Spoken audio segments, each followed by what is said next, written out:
The meeting is now reconvened to open session. The board would like to remind the public that this meeting is being audio and video recorded. It is also available via live stream for the public through the links found on the front page of the RUSD website. We would also like to remind everyone to please enter and exit through the lobby. Trustee Counter, can you please read action taken in closed session? Yes. In closed session, the board voted to approve the appointment of Mario DaCosta to Director of Fiscal Services, Business Services Department. The vote was unanimous. Thank you.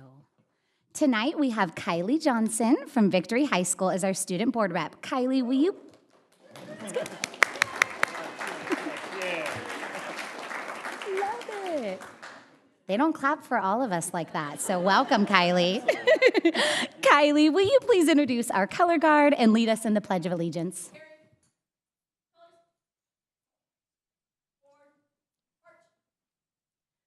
Ladies and gentlemen, please stand for the presentation of the colors by Rocklin Unified School District's Junior ROTC Color Guard and Pledge of Allegiance.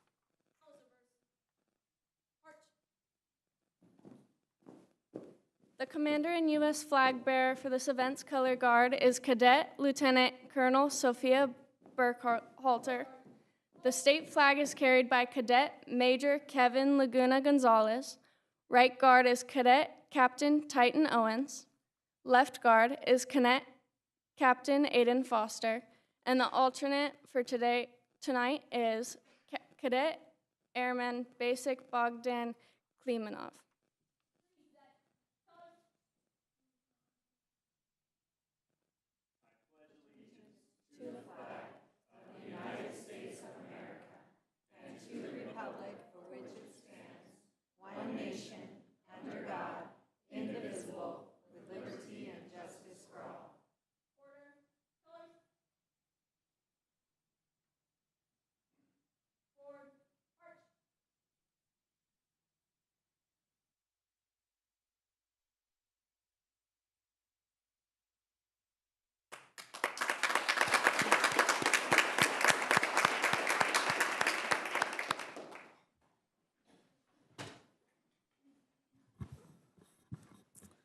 Always a wonderful job, thank you.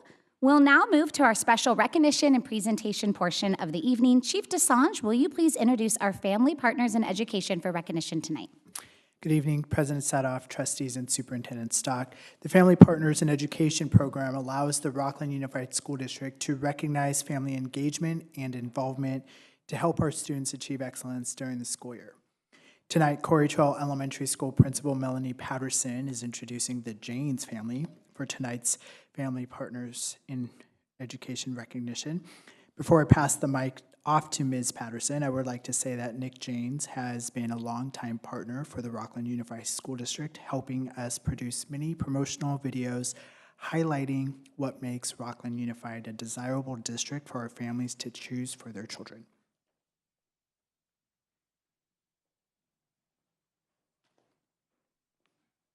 Thank you so much, Chief DeSange.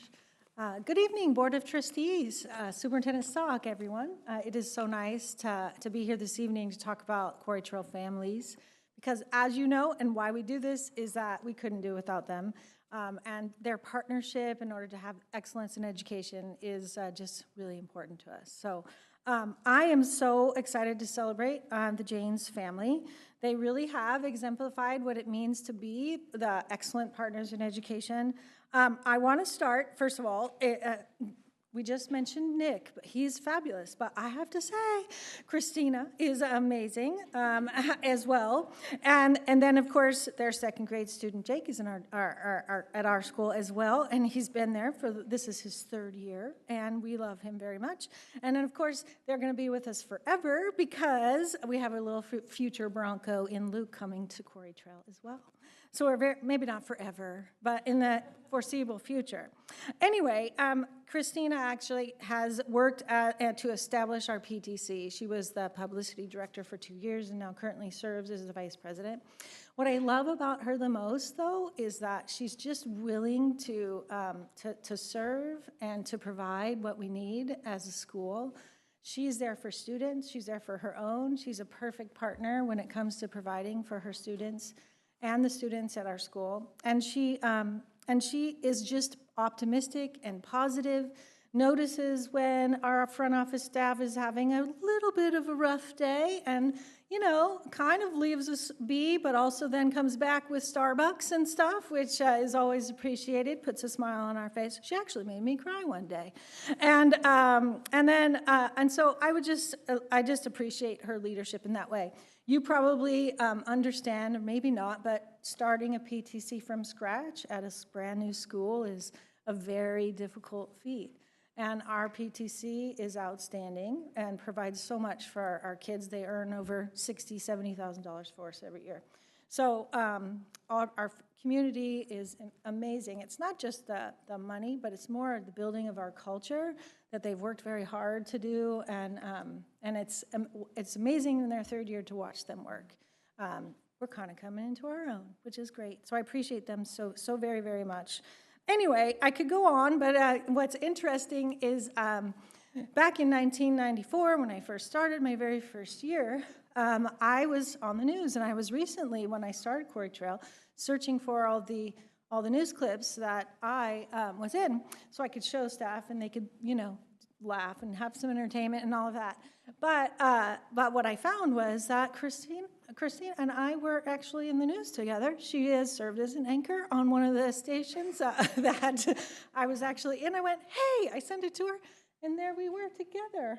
It was so good. I know. Anyway, I'm like, look, we've known each other forever. So anyway, I would like to bring them up so that we can honor them appropriately. Please welcome and honor the Janes family.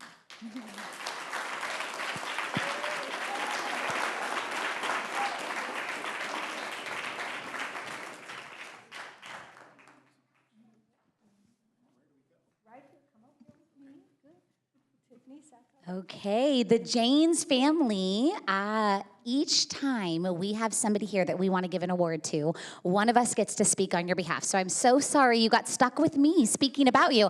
But I have to say, I'm quite nervous because if you don't know, it was mentioned a little bit earlier, but Nick produced our back to school video. And so that means he has a blooper reel, I'm sure, of all of us, including myself. So Nick, I should have just said, what do you want me to say? Because you have the goods on all of us, I'm sure. But honestly and truthfully, everywhere you guys go, everywhere you serve, it was beautiful what you said today. You guys bring a light. You bring joy and happiness everywhere. I still even remember that one video recording, like you just so passionately care about your community. And you, as you were recording and editing, you were talking about your love for our community, for Rocklin Unified, and that just stuck with me. And so I just wanted to take a moment on behalf of the board to say thank you. Thank you for serving our community so generously. Thank you for serving our schools so generously. And so we just wanted to give a little gift back to you. So we have a little treat for you guys, Leatherbees. Okay, I'll hand, oh, it's a little heavy. It might be glass in there, Dad. And then we just have an award just to say how much we really, really appreciate you. We are so thankful for incredible parents and families that give back at our schools. And so thank you to the James family. Thank you so much.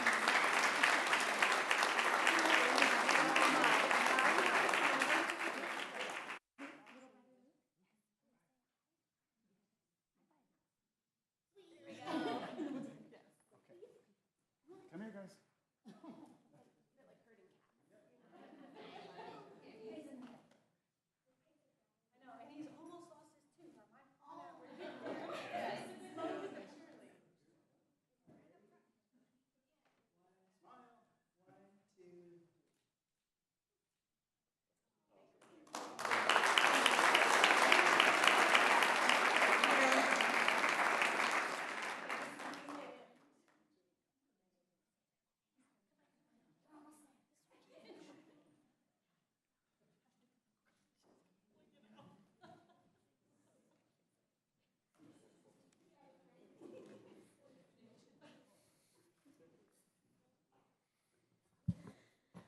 Okay, Chief DeSange, will you please introduce our employee recognition for the evening? President Sadoff, trustees, and Superintendent Stock. Tonight for our employee recognition, Rocklin Elementary School Principal Amanda Makis will join us in introducing Maria Martinez Castro.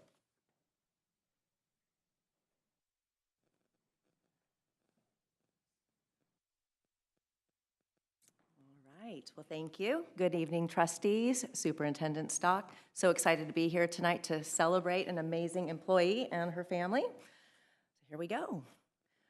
Maria's contributions to our school community are nothing short of legendary.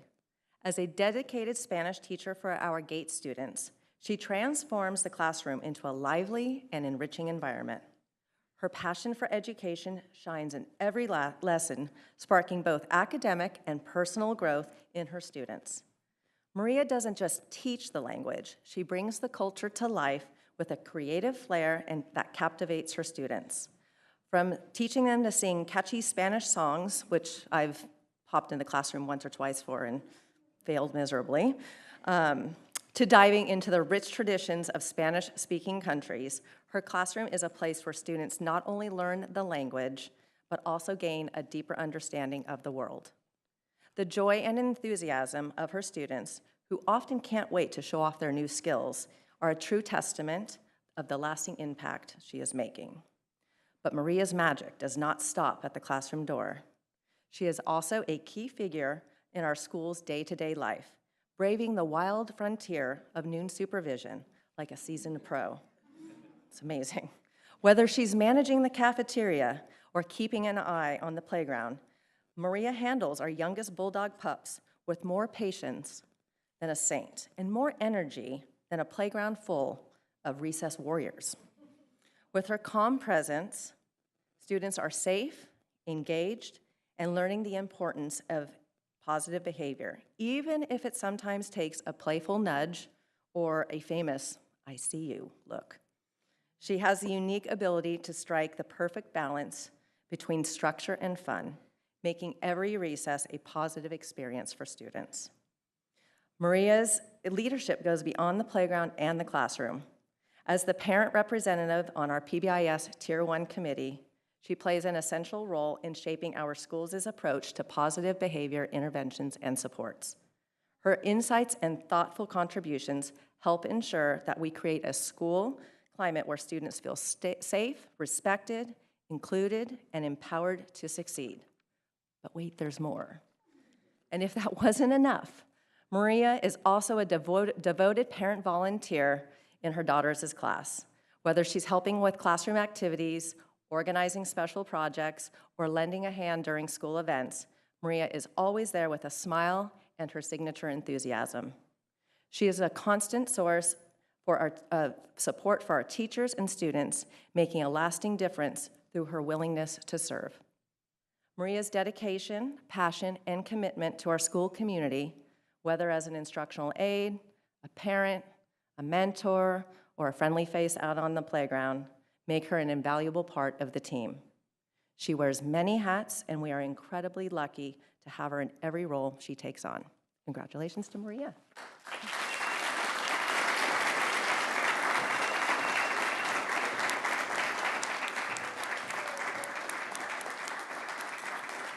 Wow. I think the only job she doesn't do on campus is yours. She is welcome to it. This is for you. And then we also have this, oh, that smells good. We also have this certificate for you. And Maria, thank you for all that you're doing on campus. Wow, I lost count of all the things you're doing. That's amazing. Bringing so much enrichment to the kids' lives on your campus. Really, thank you so much. That's what makes our... Yes, yes, and I see you too. Yes. Do you want to come up and take a picture with Mom? Can we get the whole school, the people that came too? Sure. All right. Everybody that came to support from Rocklin out, come on up, Bulldog family.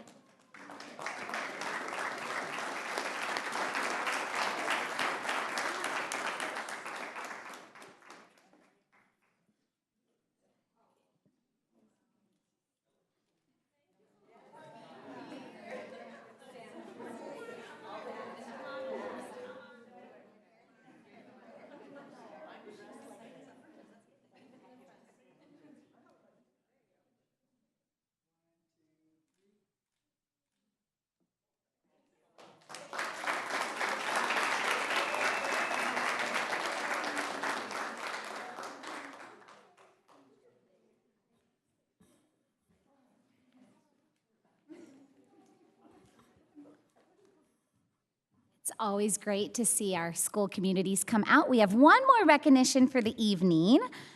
This time we'll move to item 5.3. I'd like to welcome Ryan Johnson, Chief Technology Officer, to introduce the Rocklin Institute of Technology.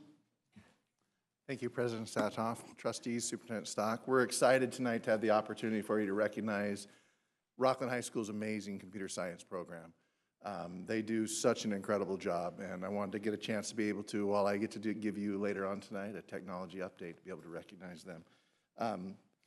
Really, the program encompasses 3 amazing teachers, Paul Werner, Michael Knight, and Jeff Clarion.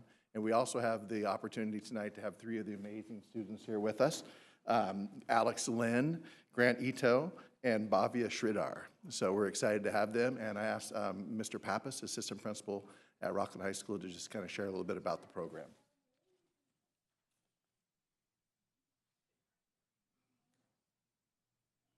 President Satoff, Board of Trustees, Superintendent Stock, thank you very much for having us here tonight. On behalf of Rocklin High School, just want to express our gratitude for recognizing Mr. Knight, Mr. Clarion, and Mr. Werner, just for the efforts that they've put in really throughout the last 9 years to build our computer science program from the ground up. At this point in time, we have nearly 250 students on a yearly basis who are part of our computer science program within nearly 8 different sections from a year-to-year basis that range from sections that are open to all Rocklin High School students, access for all students, to 2 AP sections, as well as 2 sections of computer science that have dual enrollment access as well. And so really just want to thank them for everything that they have done to build that from the ground up. And the other thing that maybe you don't always see is what goes on outside of the classroom, in that they've taken students all throughout the United States to represent us through our e-gaming team. And even just in a few weeks, we have Mr. Werner taking a group of students to a NASA research center out in Mountain View. So there's so many awesome things going on with our computer science program. And then if you look at our students and just the amazing things that they do, they are leaders on our campus. And also throughout the entire district, if you look at the program that they have to repair Chromebooks that go out to every single, they come to Rocklin High School, and they go out to every single school on our campus. We are proud of our students, and we're proud of our teachers, and so we just want to say thank you for honoring and recognizing them tonight.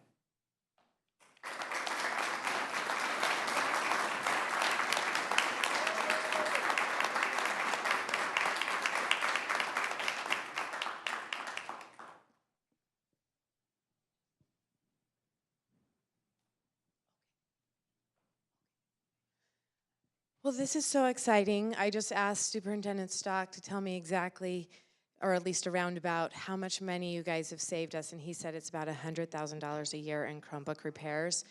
Wow, amazing. We can really use that in lots of great places. So thank you so much for the efforts you put in. I'm a big fan of Mr. Werner and Mr. Clarion and Mr. Knight. Thank you for your incredible leadership, and you are well loved and well appreciated. So thank you. I really appreciate it. We have some gift cards for Leatherby's for you guys. He's going to grab them for you. And then I think I'll let you hand out these certificates. But I would like you to say everyone's name and so they get it, because that's just a special thing for them to be here with us. All right. Not that one. Oh, not that one. Yes, okay. The next one is yes. Oh, this is Alex Lynn.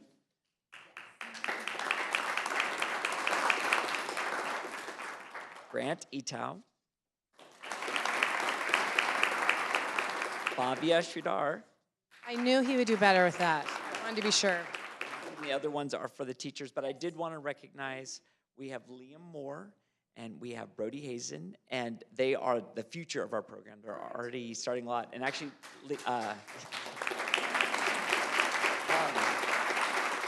Liam was up here recently talking to the board about artificial intelligence. And so thank you.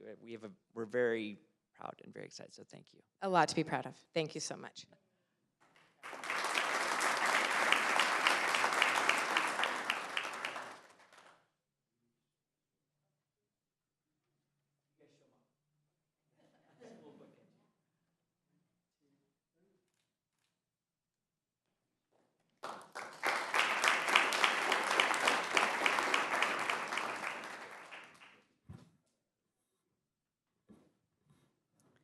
Thank you again. It's always wonderful to hear about incredible programs in our district and recognize the staff that's running them and the students that are participating in them. So thank you for the incredible work. I know we'll get to hear more about some of the other great technology work happening throughout our district.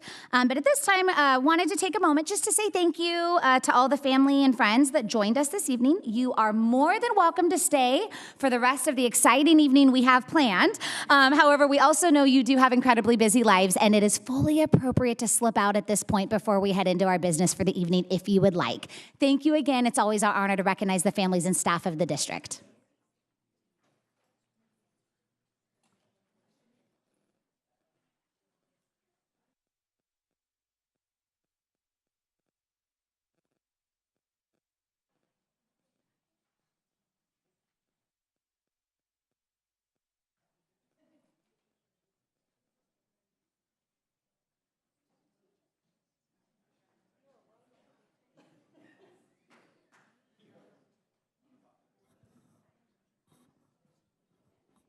Okay, we will go ahead and move on with our business for the evening. We'll move to item 6.1, and I would like to welcome up Travis Maget, our RTPA president, to present the RTPA report for the evening. Good evening. Yes, I am still here. I'm still around. It's been a while. It's been a busy year. I just want to start off. It's always like the double-edged sword because we get to go after all the amazing people that get recognized, and then Bettina and I are like, well, I guess it's our turn to the empty room and you guys. But one thing that always sticks out with me that I really want to recognize with the computer science group is Marty's the first one that says it and admits that when the room is smarter than him. First off, that doesn't make him the dumbest person. That might actually make him the smartest person in the room. But watching these young people come up here and reading the bio that was on what they're doing for the district reminds me of those bumper stickers and the t-shirts that tell you to be nice to people because you're probably going to be working for them someday. I feel like that's the group of leaders that was just recognized. So round of applause to you guys. And I can do that in a Whitney shirt, so it's okay for me to do that. So yeah, like I said, it's been a little while since I've been able to get to a meeting. You guys are mostly aware, but I took on an additional role this year. I'm our flag football head coach. So that has me going straight from practice to places like here, and then hopefully home to maybe see my family tonight. But on that note, I just want to acknowledge the community environment that happened at Quarry Bowl a few weeks ago now, and how awesome it was to get the girls event in that night as well. I know it made for a really long night. Lots of things, lots of logistics. Huge shout out to the high school athletic programs for helping work through that. That was a project that Ryan Spears and I proposed to the athletic departments and the admin teams last spring, and it took pretty much up till the day or two before to make sure everything was in place. So, but if there is anything that we do as a community like perfectly, that event is probably it. I mean, there are a lot of other events I don't want to take anything away from, but that one is probably the most visible and public and in all of the ways. So just a great job. Shout out to everybody that was involved. So if I'm not here spending my time, that's an area where I'm pleased to be putting my time in. Another no surprise to anybody, but as far as where RTPA has been and a lot going on, it's an election year. Everybody knows that. So we've been involved with that as well. And the reason I bring that up, I want to give a huge shout out to Kate Kirk, who you guys might know as our elementary liaison in a new RTPA leadership role. If you guys remember last spring, we announced that we were awarded a pretty large grant in an effort to get release time for Kate, as well as some of our other leadership team. The reason that's relevant as well, I wear a lot of hats. There's one hat that I very much can't wear as well as I want to, and that's on the elementary side of the district. And so Kate, as a very veteran elementary teacher in Rocklin Unified, has stepped into that role, or was pulled into that role, however we look at it. But I want to give a huge shout out, not just to Kate, but to the Ed Services elementary side as well. I know Bill spends a lot of dedicated time meeting with Kate now because that was a request that came out of our labor management conversations last year of where do I, the elementary person, Bill, go when we have issues, because Travis pulled in a lot of directions, and Bill and I, as much as we do get a chance, or when we get a chance to talk, I just can't understand the elementary world because I haven't walked it like he has and our elementary counterparts have. So it's been great watching that relationship grow, and I don't know how much of that gets back to you board members. That's why I want to make sure I acknowledge that, because it's not perfect like anything, but it's been a huge step forward. It's been a great sounding board for the district team and the RTPA teams to work together. as well as just a great conduit of communication. I think Bill would be probably as quick as Kate up here to tell you that we don't always hear what we want to hear, but the point is that we're hearing things, right? And then we can address those things and we can work forward on those things. So one way that we're working forward to kind of segue into recent events, we had our labor management, our fall labor management opportunity to work together last week. We kicked it off a little bit differently this year. Normally we start with kind of the district level of things, and then the day two is our site level of things, and we flipped those this year with the intent of taking what happened with our site level, where we're really hoping the work is like becoming culture and the norm now. We did that day one, so we could take that information and the feedback and the experience from that day and bring it and share it with our district or our leadership level team, or teams rather, doing that in day two. And it was really cool to see that not only is across the board everybody on board for that new way of doing business, as you've heard us call it, that labor management collaborative movement, but it was great to hear that people were admitting imperfection and struggles. And it was great to hear, because it takes a lot of that, what we call in labor management, that psychological safety, right? The ability to be vulnerable and willing to kind of share the uncomfortable things and acknowledge the elephants and all the things that come out of that relational practice. But it wasn't just from the leadership level. It was actually from the boots on the ground level. People raising their hand and saying, hey, we're struggling, we're not doing well, and wanting to get help or find resources to move forward. I feel like I always quote him because he's a big, loud voice, but Scott Collins, Principal Whitney, always uses the term failing forward. And I think that's exactly where our labor relations progress is that when we fail, we're still moving in the same direction. And we might be in different lanes, but we're at least following the same road, right? We're not in one-way traffic anymore. We're not on opposite sides of the freeway. We are all together headed down 80, trying to avoid 65 to the best of our ability. And we're doing it together, right? Some of us at different paces.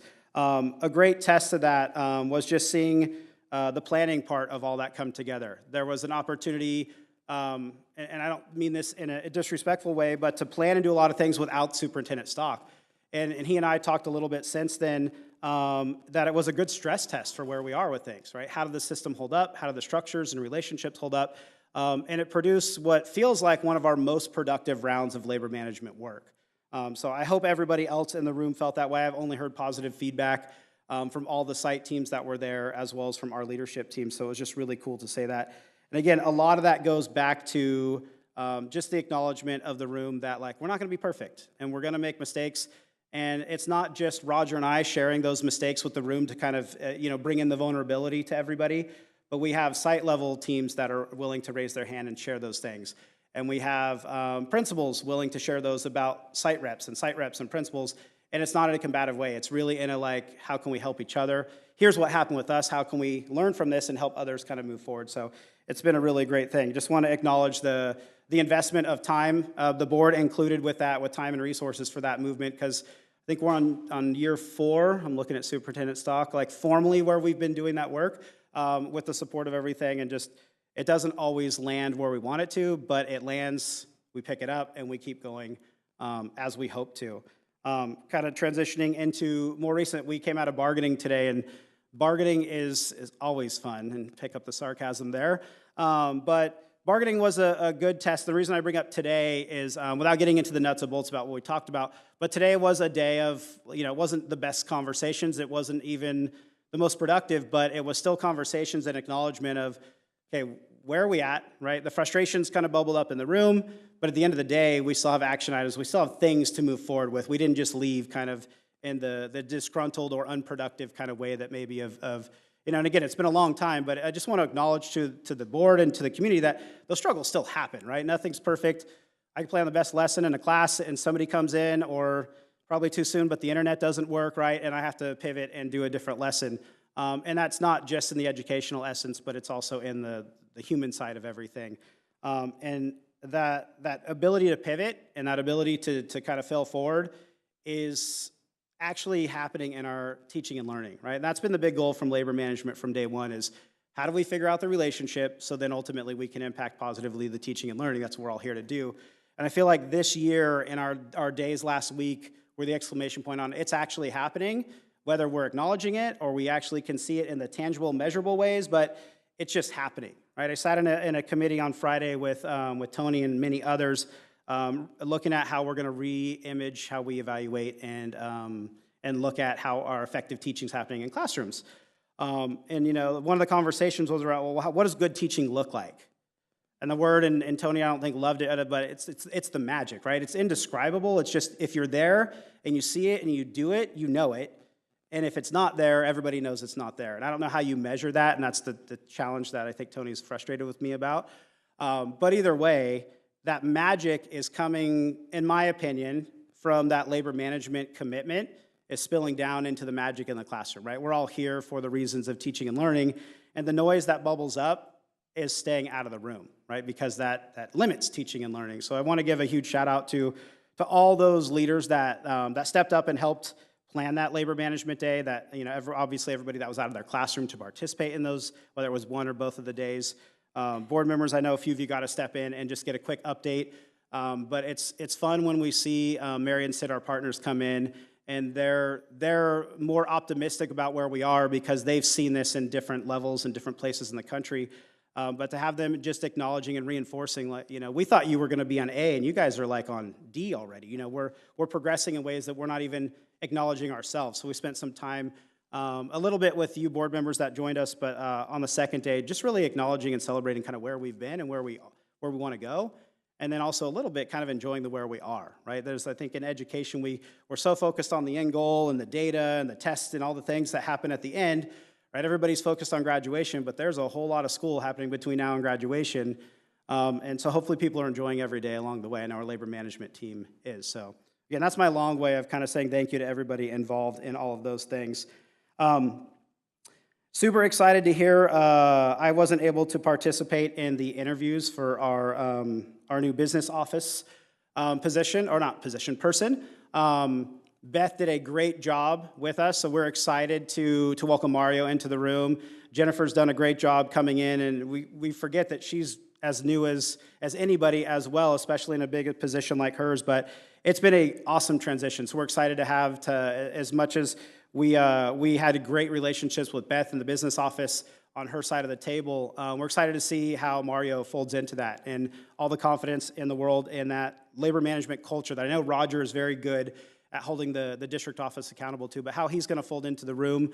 And the feedback I've gotten from him or about him is that he is all about like getting in the room and working together. And that's exactly what we want. I know when Barbara left last year and we brought in Jennifer, that was a big ask on RTPA. How can we get somebody in the room? If they're in for the interview, we assume they can do the nuts and bolts of the job, but we want somebody in the room that wants to be there and is committed to the same common goal, right? While there's a business side to education, at the end of the day, it all comes down to kids and classrooms. And so it sounds like we got a great person to kind of fill in there, so we're excited to kind of see where that moves forward. Because again, it's no secret that this is a tight year when it comes to resources and things, and that puts strains on relationships, whether they're good or bad. So just want to, again, reiterate that labor management movement is going to get tested through bargaining, through labor management, right? All the layers of it. So as we continue to move forward on that, excited to see where we go and just bring you guys hopefully more positivity and updates as we move into later bargaining sessions and obviously into the spring when we like to kind of have bigger agreements and settlements for current and out years as well. And then the last thing, I missed it because of flag football, but just huge shout out to, we had a big employee recognition earlier. If you haven't got a chance to look, and I know you board members get a chance to look at this, but we have some extremely amazing educators and employees, but more than that, we have some very dedicated people. If you look at the years of service, and I know HR does a great job, and I didn't hear the number this year, but the total number of years that are in a room on any given one of those, it is insane. And all that comes down to is people want to be here, right? My position as RTPA started for reasons that, for the most part, are kind of in the rearview mirror, but at this point are for, I want to be a part of why people want to be in Rocklin, right? Why do employees want to work here? Why do families want to move here? All the things that make our institution fantastic. And tonight it was, again, I'm bummed I missed it. I also missed my 10-year pen, but that's okay, I'll get it later. But just want to acknowledge all those people that were in the room, because it's not easy to be in education right now. It's not easy to be in a lot of industries, really, but ours is one that's definitely seems like it's been climbing back out of whatever it was in for the last 4 or 5 years. and it's only getting harder. We talked about it a little bit in bargaining today, right? The shortage and where it's hitting in classrooms, and it's always been tough in special education. We're all aware of that, but it's also becoming tough in all of the core subjects now. It's not just the math and science, right? And how are we going to work to address that? And I think our best foot forward is things like tonight, recognizing and celebrating our veteran people and making that public like we do so people want to come and see that, right? Come to Rocklin and you could be here. Maybe you could get that 30-year or that 35-year or those big awards that we're seeing in recognition. So huge shout out to those people. Again, I apologize to our membership that I wasn't able to be here, but just want to acknowledge that event and the district's willingness to keep doing that event because it takes time, it takes resources, right? It's another thing on a board meeting night that just everybody's juggling. So huge shout out to our, I'd say Tony, but it's probably his staff that really do the work there. So anyway, that's my comments. I feel like I've rambled a lot, but I've been gone for a little while. Again, I'm still around. I'll continue to come when I can. Pending we make playoffs, flag football season's coming to a quick end. But senior night tomorrow night at Whitney High School if you guys want to come out and celebrate our seniors, also our staff appreciation game. So that's my selfish plug. Thank you. Oh, Travis, I had a couple questions for you, if that's okay. Thank you so much for your report tonight. Great to hear a lot of the great positive comments and working together. And I know I got an update on labor management and was really happy to hear. I know sometimes conversations aren't hard, right? Because you're figuring out difficult things. And so I really, really want to appreciate you for your comments tonight and just the desire of the board and the great work of all 5 board members saying, hey, I want to work with RTPA. So it's great to hear from RTPA that they're appreciating working with all 5 of us. I did have a question. It was brought to my attention that there was a post about some CASP data that was put out by RTPA, and there were some individuals that were concerned that it was misleading or inaccurate data, and so I looked at it, and I think it might have just been a misunderstanding, but I do think it's important that we are giving clear, accurate data out to the community when they're relying on us for that information, and so I don't know if you've had an opportunity to see it. I think it was in the last day or so, but it was specifically talking about elementary work and the science CASP data. Are you familiar with that post?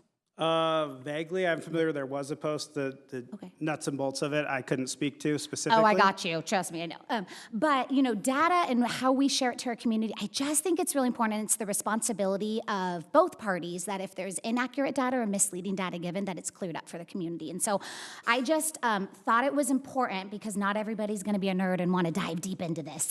So I just want to share. I just zoomed in on just 3 quick graphics and happy to share them with anybody electronically as well.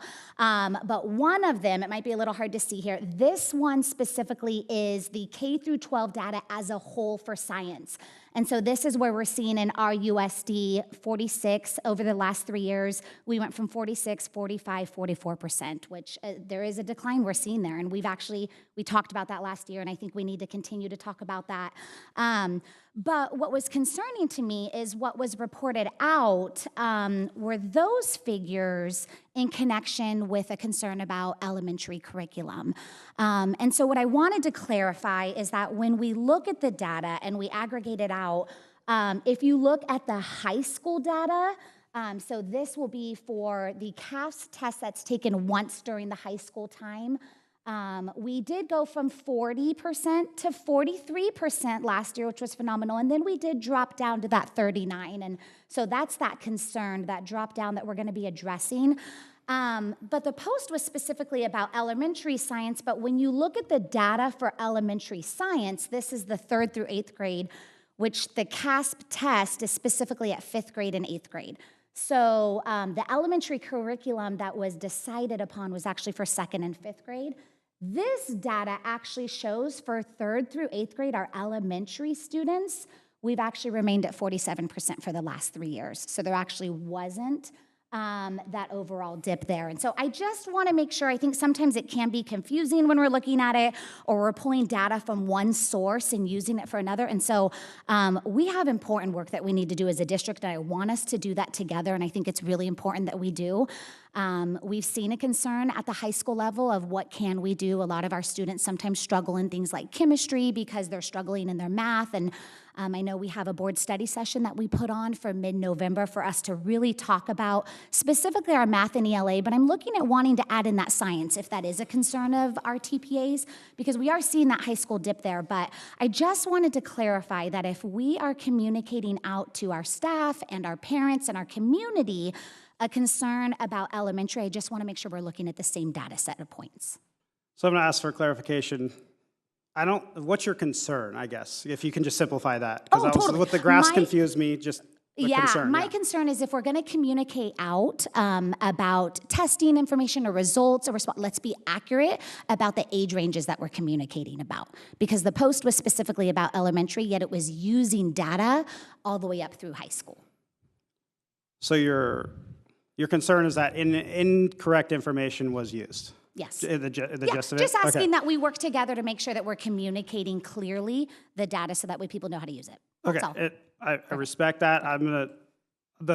My concern is that your concern is actually because the results of the data, you don't like the information versus it's inaccurate, because our information comes from public requests and public records the same as anybody else. Yeah. So our information is vetted, I can assure you that it comes out and it's accurate from the same sources that you would pull the same information from. Yeah. Unless there's information we're not being provided when asked, but that's never been the case. Let me clarify. The same data was used. It was high school data, though, utilized in a post about elementary. So I just wanted to clarify.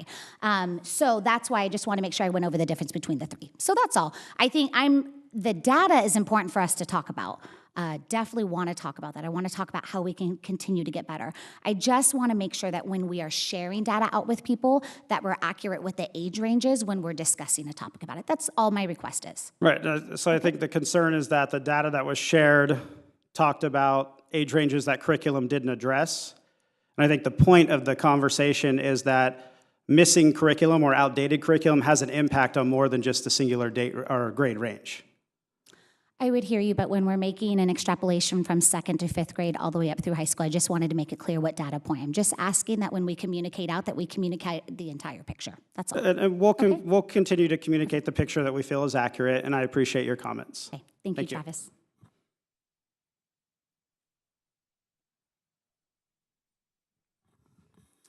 Okay, we'll now move to item 6.2. I'd like to welcome up CSEA President Bettina Hart to present the CSEA report.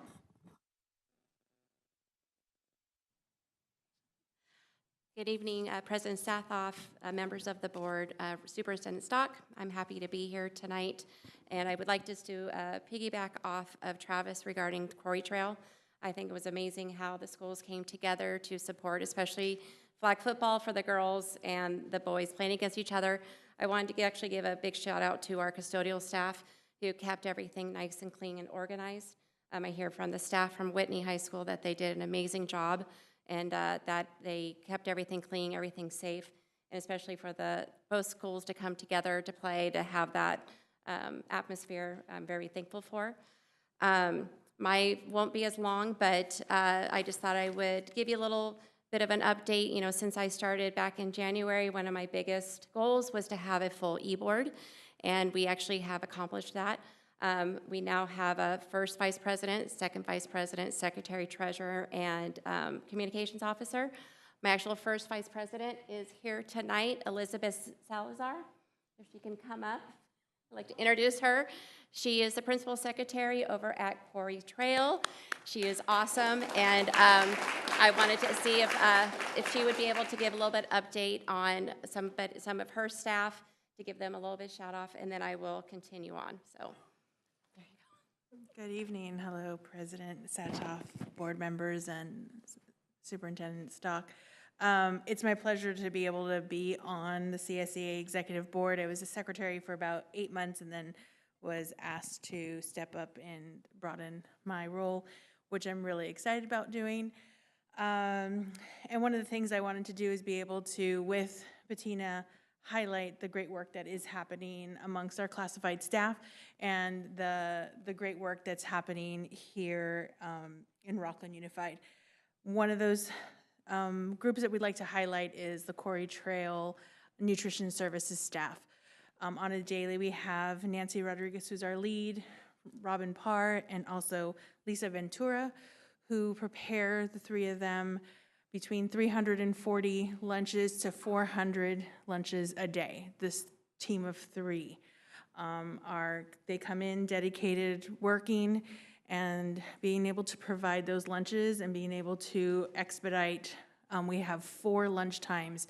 We have over 700 children at Quarry Trail, and they're happy to be there and happy to work with the children. And so we wanted to highlight that team tonight to be able to let them know how much we appreciate their dedication and their hard work and how much they love to serve the community of Quarry Trail. Okay, thank you. As well as Nancy, our second vice president is, Liz, is Nancy Howell. She is a special aide over at Whitney High School. Our treasurer is Jessica Newton. She's actually going to be stepping down. She's going to be a grandma. And so we are going to be looking for a new treasurer here. Our secretary is Stephanie Garwal, thank you. She is a clerk over at Quarry Trail. And our communications officer is Valerie Smith. She is a principal secretary over at Rock Creek. So, and then our past president is Chuck Haddocks. And I think we are a very strong team. We all work really well together. We just recently had our e-board meeting the other day. We're on there for 2 hours just talking and collaborating about what we want to be able to bring to CSEA, to our members, and also be able to collaborate with HR and with you all to be successful and to also grow. I also I reached out to Ryan Johnson today to ask him if he had any shout outs for his department, and I got a huge email, so if you pardon me while I go through this, I appreciate it, but he is so passionate about his department, and they do so much for our school district, and it's so nice to be able to give them the acknowledgement and everything that they deserve. So Caden Warner, he is our new computer support tech. He is supporting Breen, Parker Whitney, and Rucola, and the staff and everyone there just thinks he's doing a wonderful job. Over the summer, Dean Moore retired after being here for 25 years, so definitely he is missed. Jason Smyers is the new technology support specialist at Rocklin High School.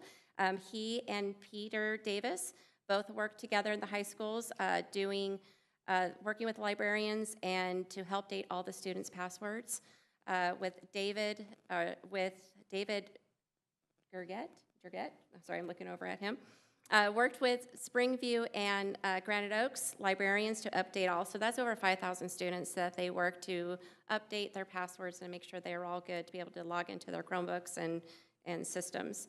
Our support desk is very lucky to have Michelle Martin and Emily Buck. I am very thankful for Michelle. I have a lot of my staff who forget their passwords and how to log in, and she has been there for me to help me get them back into the system and such, and they've just been, her and Emily have just been phenomenal. And lastly, Christine Risley has been amazing processing tech requests, making sure the students get all the technology that they need. So I truly believe on top of technology, they have been phenomenal. They're not seen, not heard, but they just make our district run very well. I'm looking forward to be able to reach out to other district leads, like in transportation, nutrition services, to have them reach out to me so I can give reports on how great their departments are doing. I'm hoping to do that in my next meeting. We're coming up on some negotiations, which I'm looking forward to working with HR. I'm very thankful that I was able to be a part of the interviewing process with Mario. He is a really great choice. I'm excited to work with him. I liked what he had to say, how he supported CSEA. I think he's going to be a good choice, and I look forward to getting to know him more. And I appreciate you guys for allowing me to be here. Liz is phenomenal. She is my right-hand person. I wouldn't be able to do this without her and the rest of my board, and I'm just very thankful to be up here with you guys tonight, and I hope you guys have a wonderful evening. So, thank you.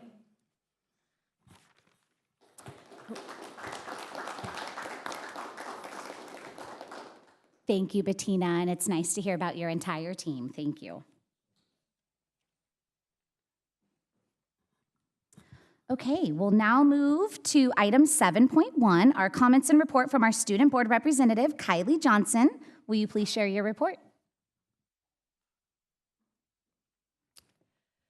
Breen Elementary's 5th grade class has produced the first issue of our new school newspaper, the Breen Beacon. Newspapers are being distributed to all students, teachers, and staff at Breen last Friday, October 11th. 1st grade just finished their apple unit, and students got to participate in making homemade applesauce. We completed the National Sum Dog math test. Out of over 5,000 participating students, we had 7 in the top 50. 2 of these were in the top 10, answering over 900 questions correctly out of 1,000. 3rd graders have been learning at our local Native Americans. We are excited to visit the Maidu Interpretive Center this month and dive even deeper into their culture and traditions. We are very excited that our school carnival is this month. We've been dancing up a storm for our annual dance show. October is a busy month for the 3rd graders. The ILS class did our first community-based instruction this year. We created a grocery list and walked to our local grocery store to buy ingredients to make caramel apples and monster cookie milkshakes. We practiced how to be safe in and out of the community and how to cross the street safely. At Cobblestone Elementary, our PTC has been busy getting ready for our annual jogathon on October 18th. Sammy Cater will MC the event, and we will expect to be featured on Good Day Sacramento.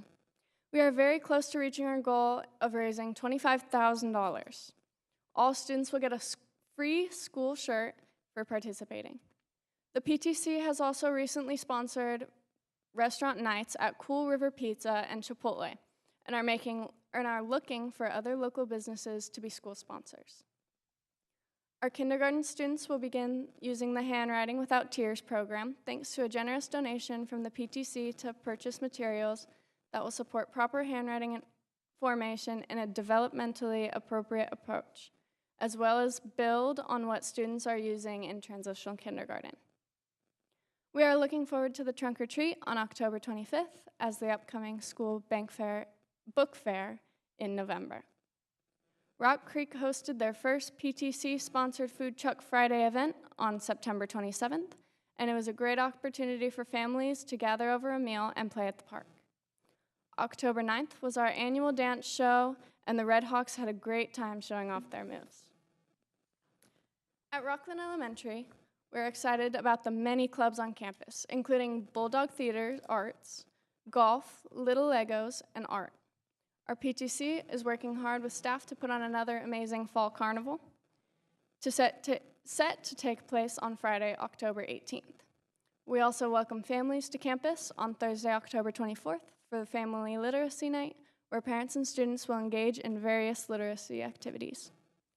Finally, the Bulldog Theater Arts Club is preparing for its production of Peter Pan on Saturday, October 26th.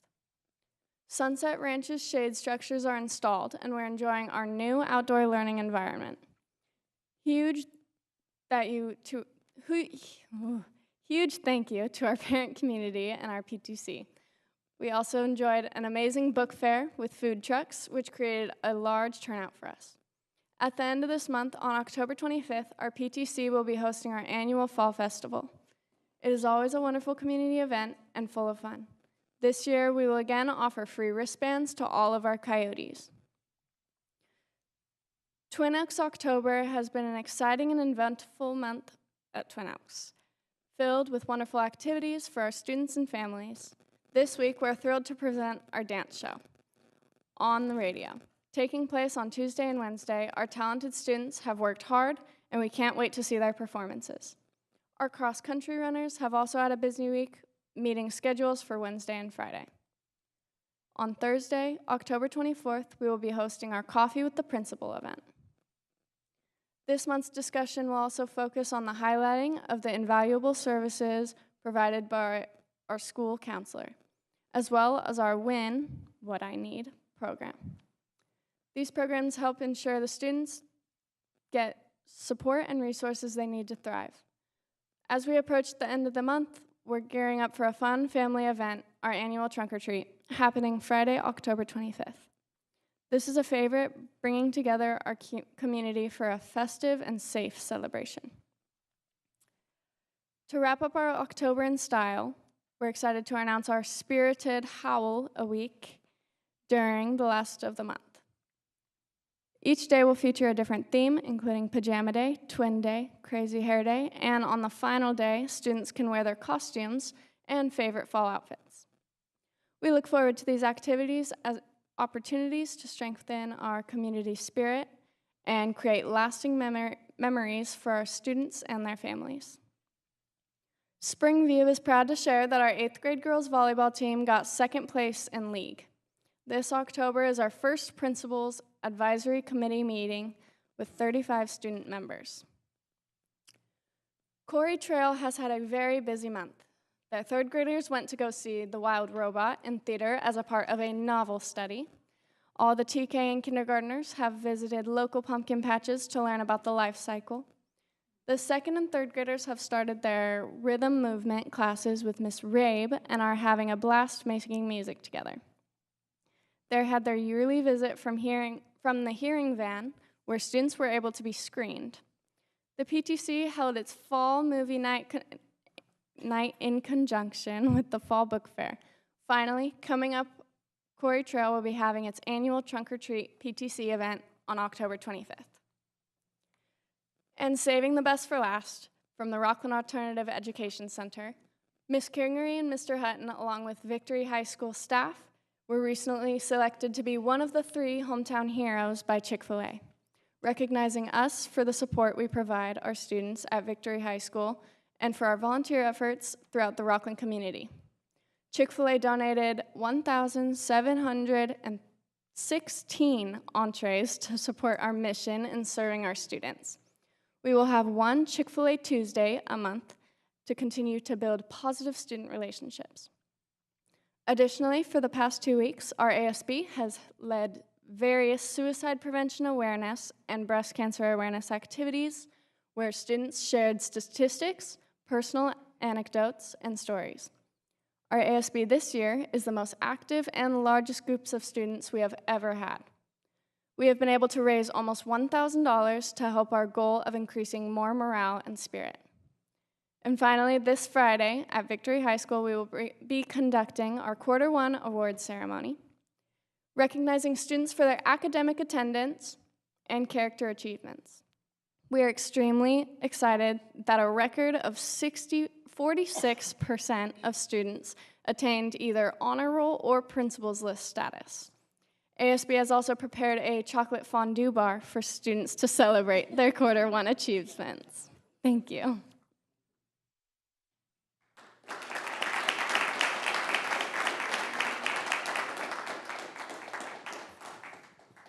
Thank you, Kylie. Wow, we have an incredibly busy school district. I felt for you about halfway through that report, but it was so great to hear all of the fun things that all of our schools are doing and the really important, incredible work that they're doing as well. So thank you for that. I know that's not an easy task to go through that many campuses all at once. I really appreciate it. Thank you.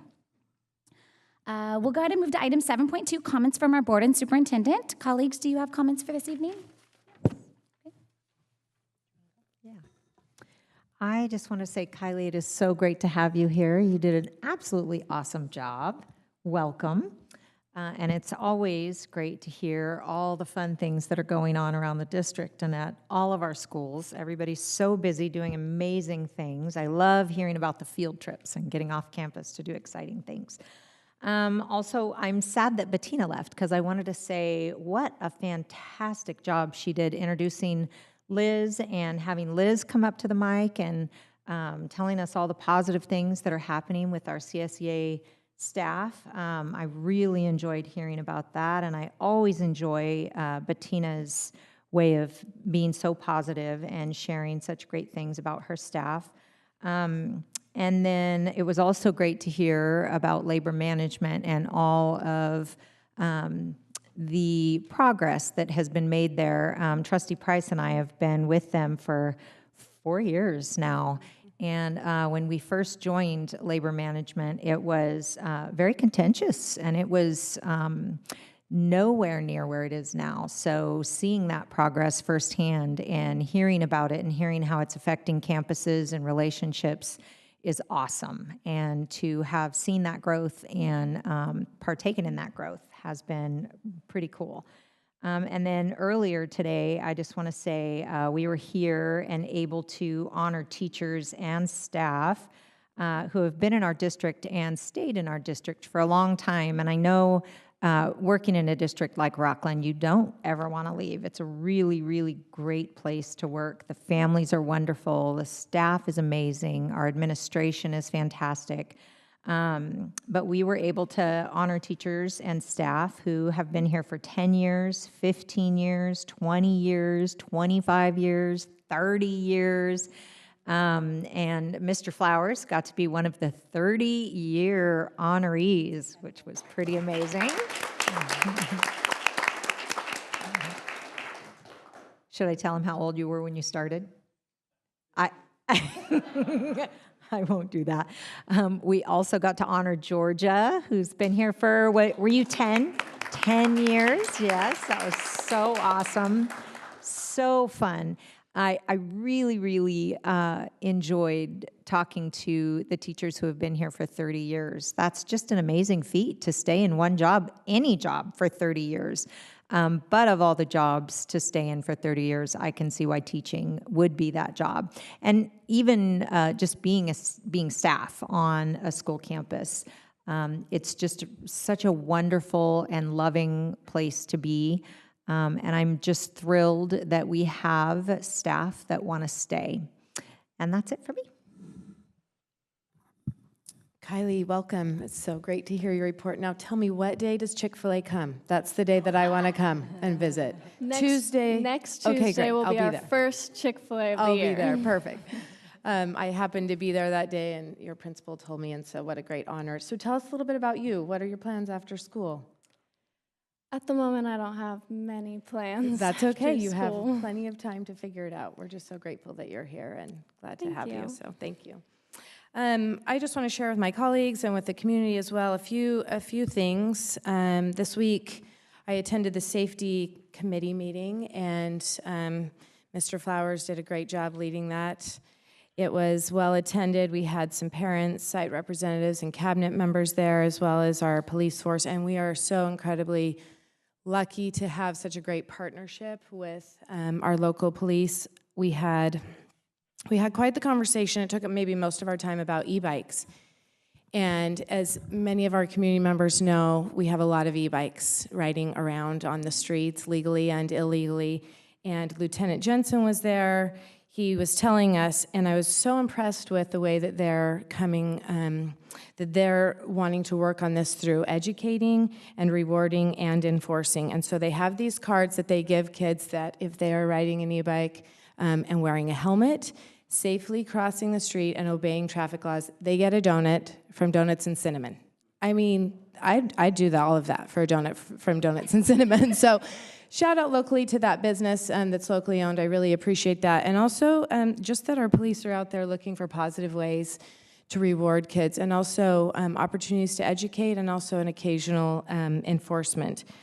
One of our Whitney High School students rode along with him, and they made a great video of their experience trying to also help educate students about the risks and the benefits and the safety and the measures that they can take on those e-bikes. So that was great. There was also a lot of talk about school threats and how we deal with those, what makes those credible, and a lot of good conversation about communication protocols. Really something I know that's on our community's mind as well. And Craig Rouse told us that we just have installed over the summer 65 new cameras that will be an asset to us as well. So it was a great meeting, really grateful to be part of that committee and for your work there, Mr. Flowers. Also was able to participate in the Placer County Voter Outreach Program through Placer County Elections Office. And that was my first time doing it. It's interesting, they have all of the high school seniors in our district, and so I was able to attend both Victory and Rocklin High School. They have an elected official come and talk, and then they have a representative from the Republican Party and a representative from the Democratic Party, and man, those kids gave it to them. It was amazing. They asked immigration, they asked hard question. They asked about abortion, and they wanted to really figure out their position and be able to have rich conversations with their parents. They asked how much we made as board members. They were quite disappointed to know It's a volunteer position, but it actually was so rewarding to be there. Our Placer County Elections Office, as we know, is amazing anyways, but they spoke to 4,000 students in our county over a 3-week period. So really great program I wish we would have had when I was a high school senior. So really awesome to be part of that. In addition, I spent some time at Antelope Creek with Jill Thorndike. She's our program specialist for our Art Integration School of Choice. And they are so lucky to have her. She's enthusiastic and talented, and she is teaching teachers how to teach with art. And she walked me through some of that, and it was really impressive. I'm so excited for the things that are happening at Antelope Creek. Also attended Parent University. We had classes on math, mental health, online safety, but the class that had the line out the gym when I pulled up was the Military Academy Night. And that was awesome to see. That was really well attended. We were so lucky to have our Congressman Kevin Kiley there to speak to those kids and those families. So that was really great, and appreciate all of the work that was done for that from Education Services. Amazing Quarry Bowl has been mentioned, and homecoming. Just one last shout out to the parents that run those parent club activities. We are so lucky in Rocklin to have so many parents that step up and do the extra things in our community. And so I see that work. I see the social media posts and the reports and attend some of those events, and just really grateful for those parents. Thank you.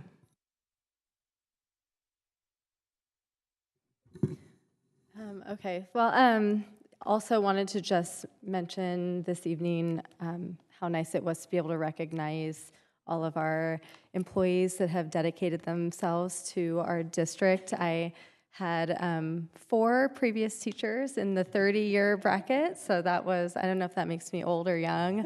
I'm going to say young.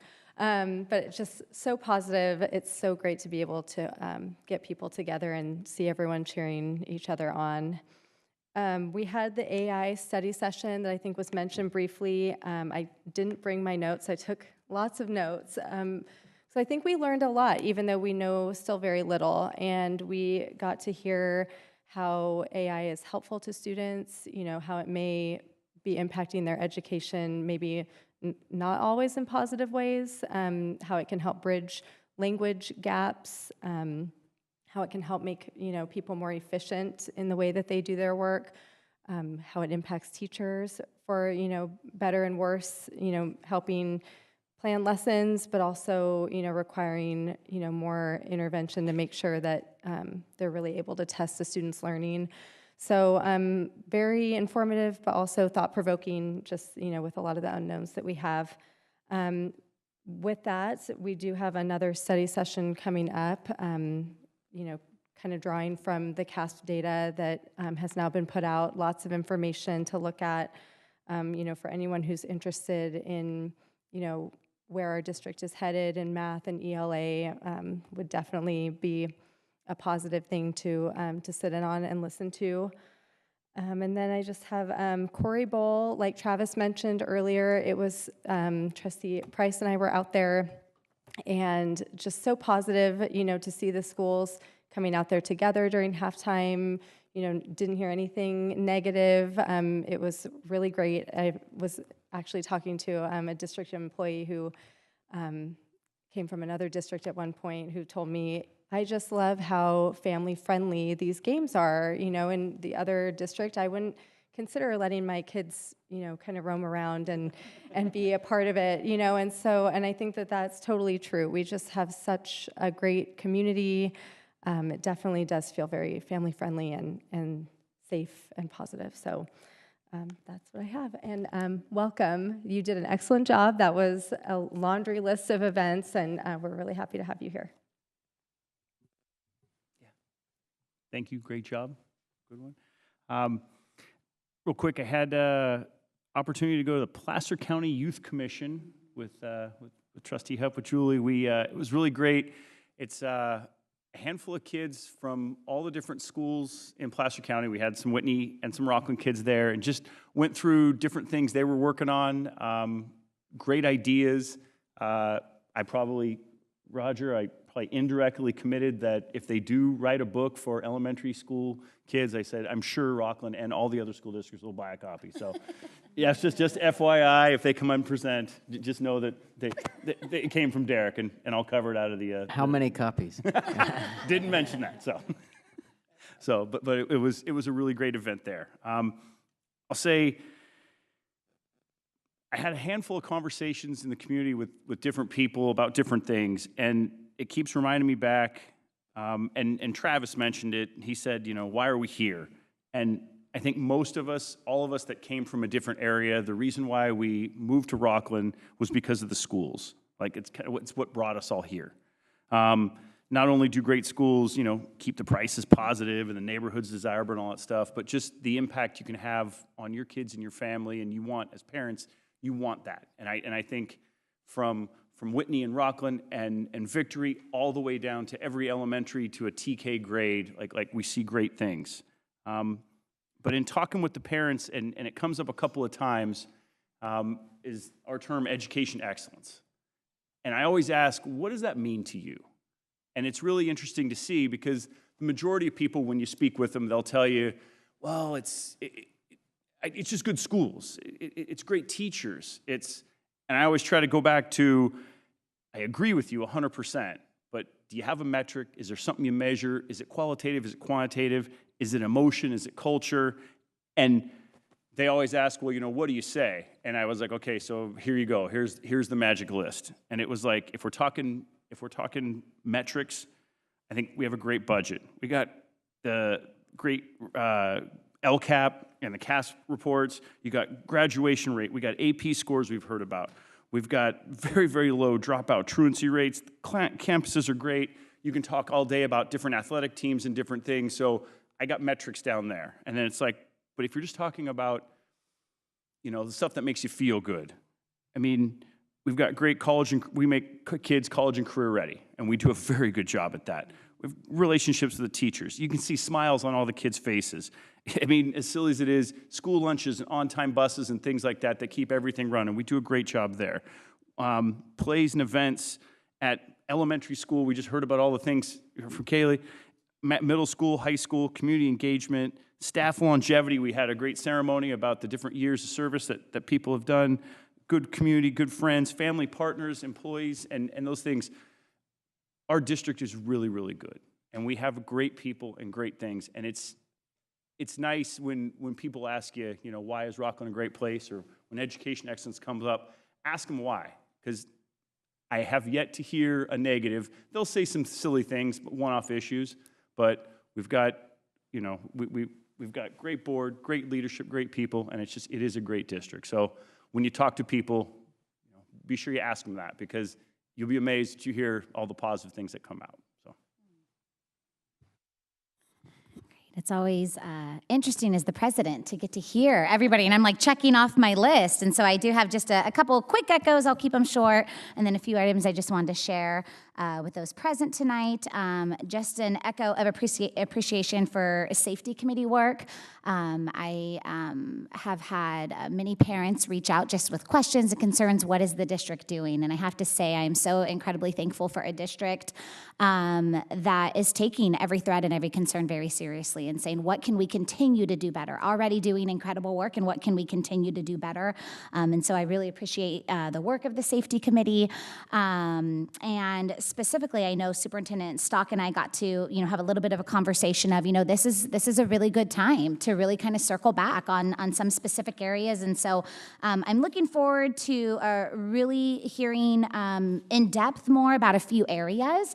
And so Superintendent Stock, I was just wondering if there was a way, I know it's not feasible to completely turn around the work of the safety committee in just a day and a half, but if there could be a time in the near future that you could maybe bring back to the board 3 specific areas I'm hearing a lot about.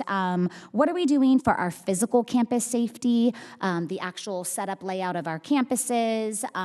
There's requests for different items. I know we've looked at those a lot with our RPD and our safety committee in the past, but if we can bring that to the public so they know that analysis of what we're doing, and kind of partnered with that, a second part of that third-party analysis of our campuses. I know we had a Department of Homeland Security come out and actually walk some of our campuses, and I was so incredibly thankful for that. And I know many of our campuses have similar layouts, but I'd really like to see us, if we need to look at a bid or look at some next steps of how we can make sure every single one of our campuses has a third-party walkthrough, so we know if we have areas of weakness that we can tune up.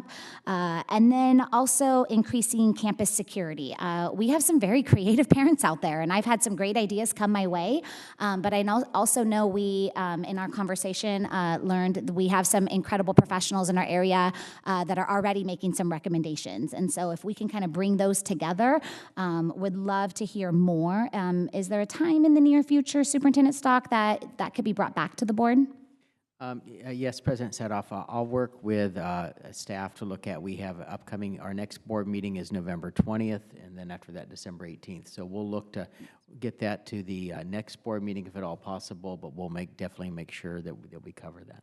Okay, perfect. And even just a report back to the board of, hey, here are some next steps we can take in the near future. Absolutely. Thank you. I really appreciate that. And I know there's some parents listening in tonight hoping for, some good action to be taken in those areas. So I really appreciate that. And then just want to echo appreciation, employee years of service as well. Colleagues made some great comments about that. But, it's absolutely incredible when you have this room full of people that have dedicated their lives. I mean, we're talking 30 years. They've dedicated their lives to serving the students and the families of our district. And that is no small feat, especially this day and age when, on average in pretty much any sector of society, you see a 2.5 to 4 year turnover. When you have people saying, hey, I'm doing this for 30 years, it's because they truly care. And so, from every bus driver to every teacher in the classroom, I just thought it was very moving to really see individuals that have said, not only have I been dedicated to education, I've been dedicated to education here in Rocklin Unified for that many years. So that just an echo of appreciation and thanks for our Employee Years of Service event. And then there were some great fall festivals that I heard, and how fun are those? It definitely sounds like a very exciting fall. Wanted to highlight two just really quick events. October 26th, we have the Rocklin Whitney Halloween baseball game. I told him I'd do a quick shout out about that because it is always such not only just a fun opportunity to bring the community. I love to bring my kids to that event. If you haven't been, surprise the players typically dress up in costumes, and so my kids always get a kick out of that. But that's to benefit the Rocklin Police Officer Matt Redding Foundation, and so would just really encourage the community that event. And then also October 31st is the Unified Soccer Game, and I just think what a wonderful another opportunity to bring our community together to say, we are unified. We are unified with all of our various abilities, and everybody has a place on the field. And so looking forward to that. And then just to wrap up, we were recently notified of an incredible, really a prestigious honor. But I want to make sure that I also give some public credit to people that helped with this honor. He doesn't know I'm going to do this.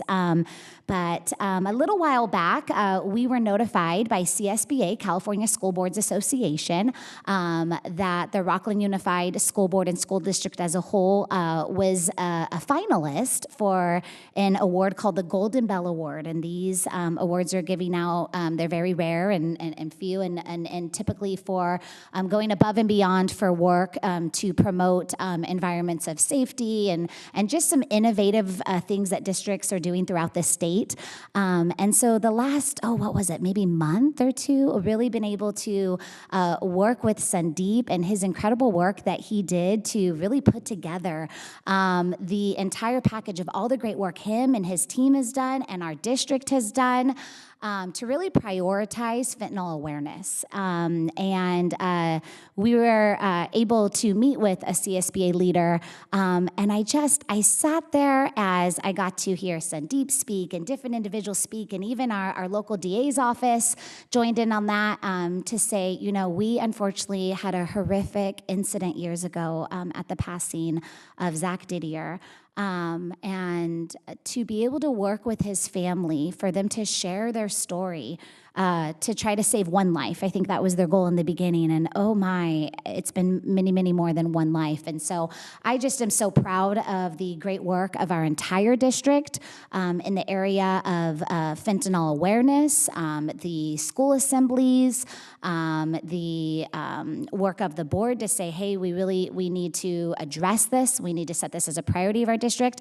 And that really comes to also our superintendent to say, this is a priority and we are not going to go halfway on it. And I just, again, looking at all of the incredible things that this district has done, the parent nights, the workshops, you, Roger, have led the charge so incredibly well in our district to say, we are going to talk about this horrific concern, and we here at Rocklin Unified are not going to fall asleep at the wheel when it comes to fentanyl. And I know there are many, many kids' lives who have been saved and will be saved because of the incredible work that you are doing here. So I just want to take a moment to acknowledge that, because I know you won't, and I know Sandeep, you would never ask for the credit, but incredible work went into that, and so I appreciate us as a board being able to work with both of you and our entire district in that area, and it will be, I think, a beautiful but sombering moment to be able to receive that award, to really say this is really to make sure that we further the learning, we further the awareness throughout other districts throughout the state. So thank you again for helping us be a leader in that area.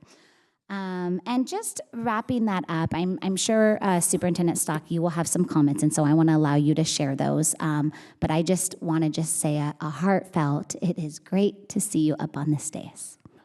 It is really great to see you, and I know when I got to see you the first time when you were back in the office, I was a little choked up, and I pretended that it was that I was choking on my gum, but really it's because you are an incredible leader, and an incredible leader is seen in their absence when they have mentored and led a powerful team, and we truly have the best of the best in our leadership team here, and that's because of your mentorship. And so I just want to publicly say, as the president, it is great to see you up on this dais again.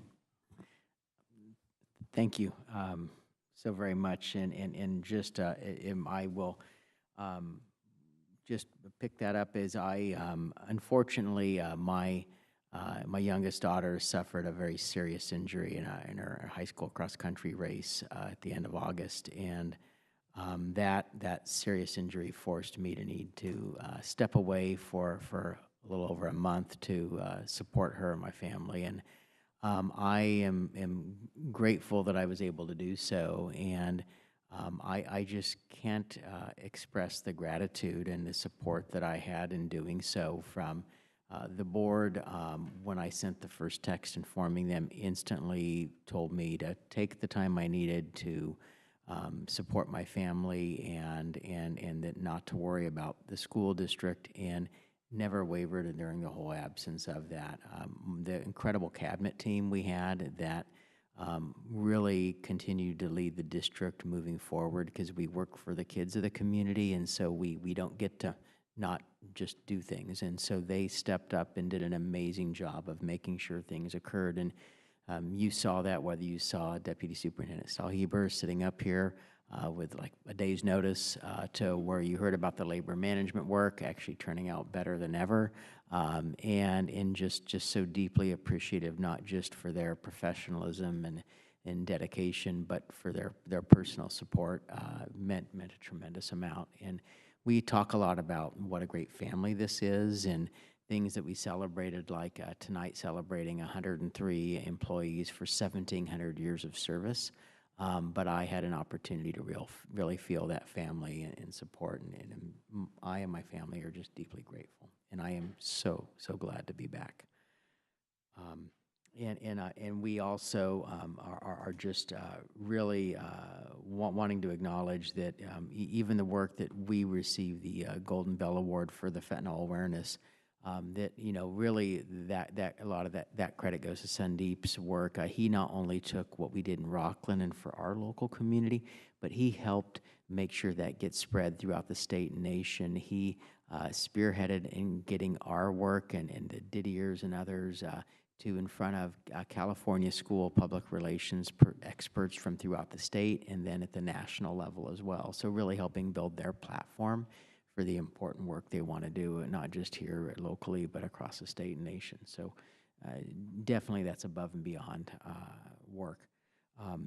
We are, just committed to continuing to support that. And in November, we'll be sending out more information, but we'll be hosting at Whitney High School the premiere of a new public service campaign that in partnership with the district attorney's office, and we'll be sharing that. And more importantly, time for information to go out to our parents and community on that. The labor management work you've heard about, that is no small feat, and it is something that it continues to reap benefits. Very appreciative of the board's support in that, and appreciate Trustees Hupp and Price making time at their busy schedules last week to attend, and also the board's support to help provide the resources for that. Getting folks together to do that work, and bringing in the expertise of our third-party facilitators. Truly appreciate that commitment, and it pays dividends. I mean, the fact that we're thinking about what's the best way to support and evaluate teaching and learning in our schools together is huge, and that's just an outcropping of it. It isn't just the negotiations and those pieces that come from that. And want to thank RAPA, our Rocklin Administrative Professional Association. Their leadership joined us in the planning of the labor management work this time. And in that, again, more heads together make a better outcome, and that showed up there as well. And so we're very, very fortunate for all those things occurring. And again, it is so glad to be back.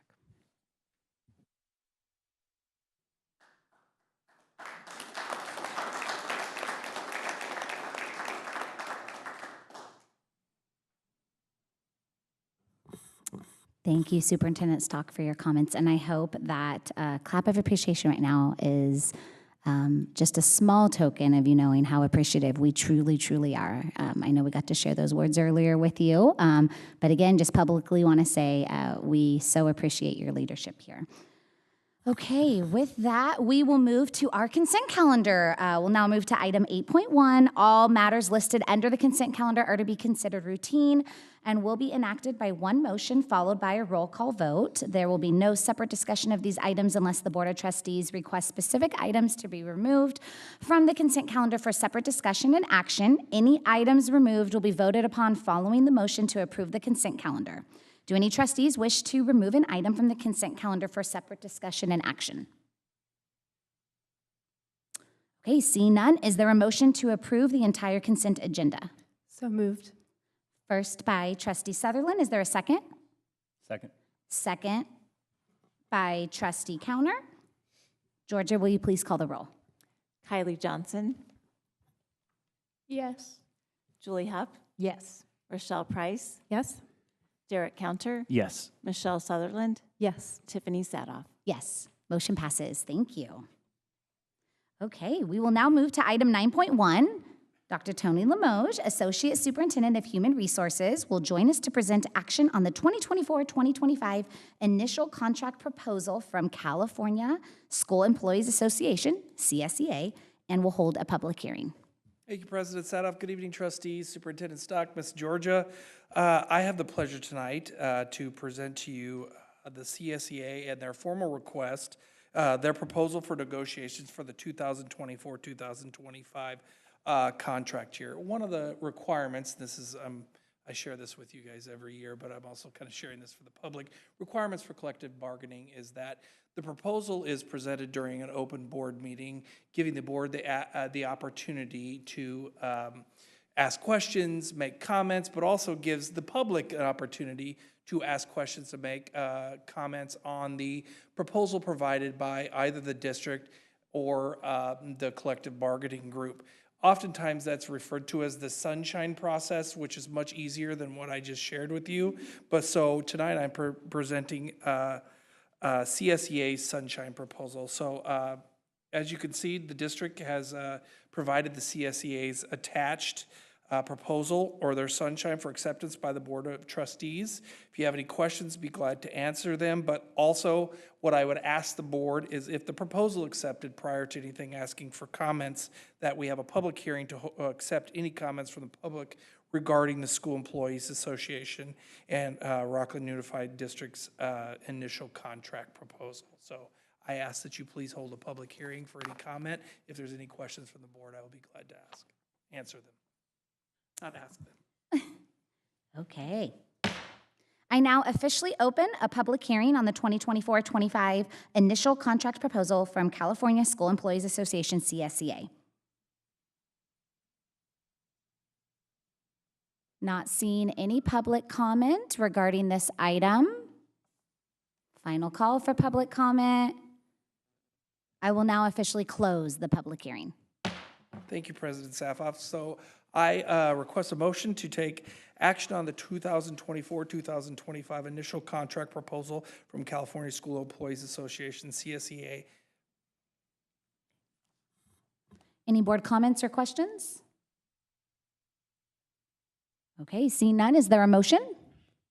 So moved. First by Trustee Price.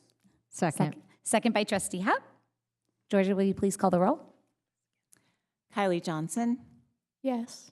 Julie Hupp, Yes. Rochelle Price, Yes. Derek Counter, Yes. Michelle Sutherland, Yes. Tiffany Sadoff. Yes, motion passes. Thank you.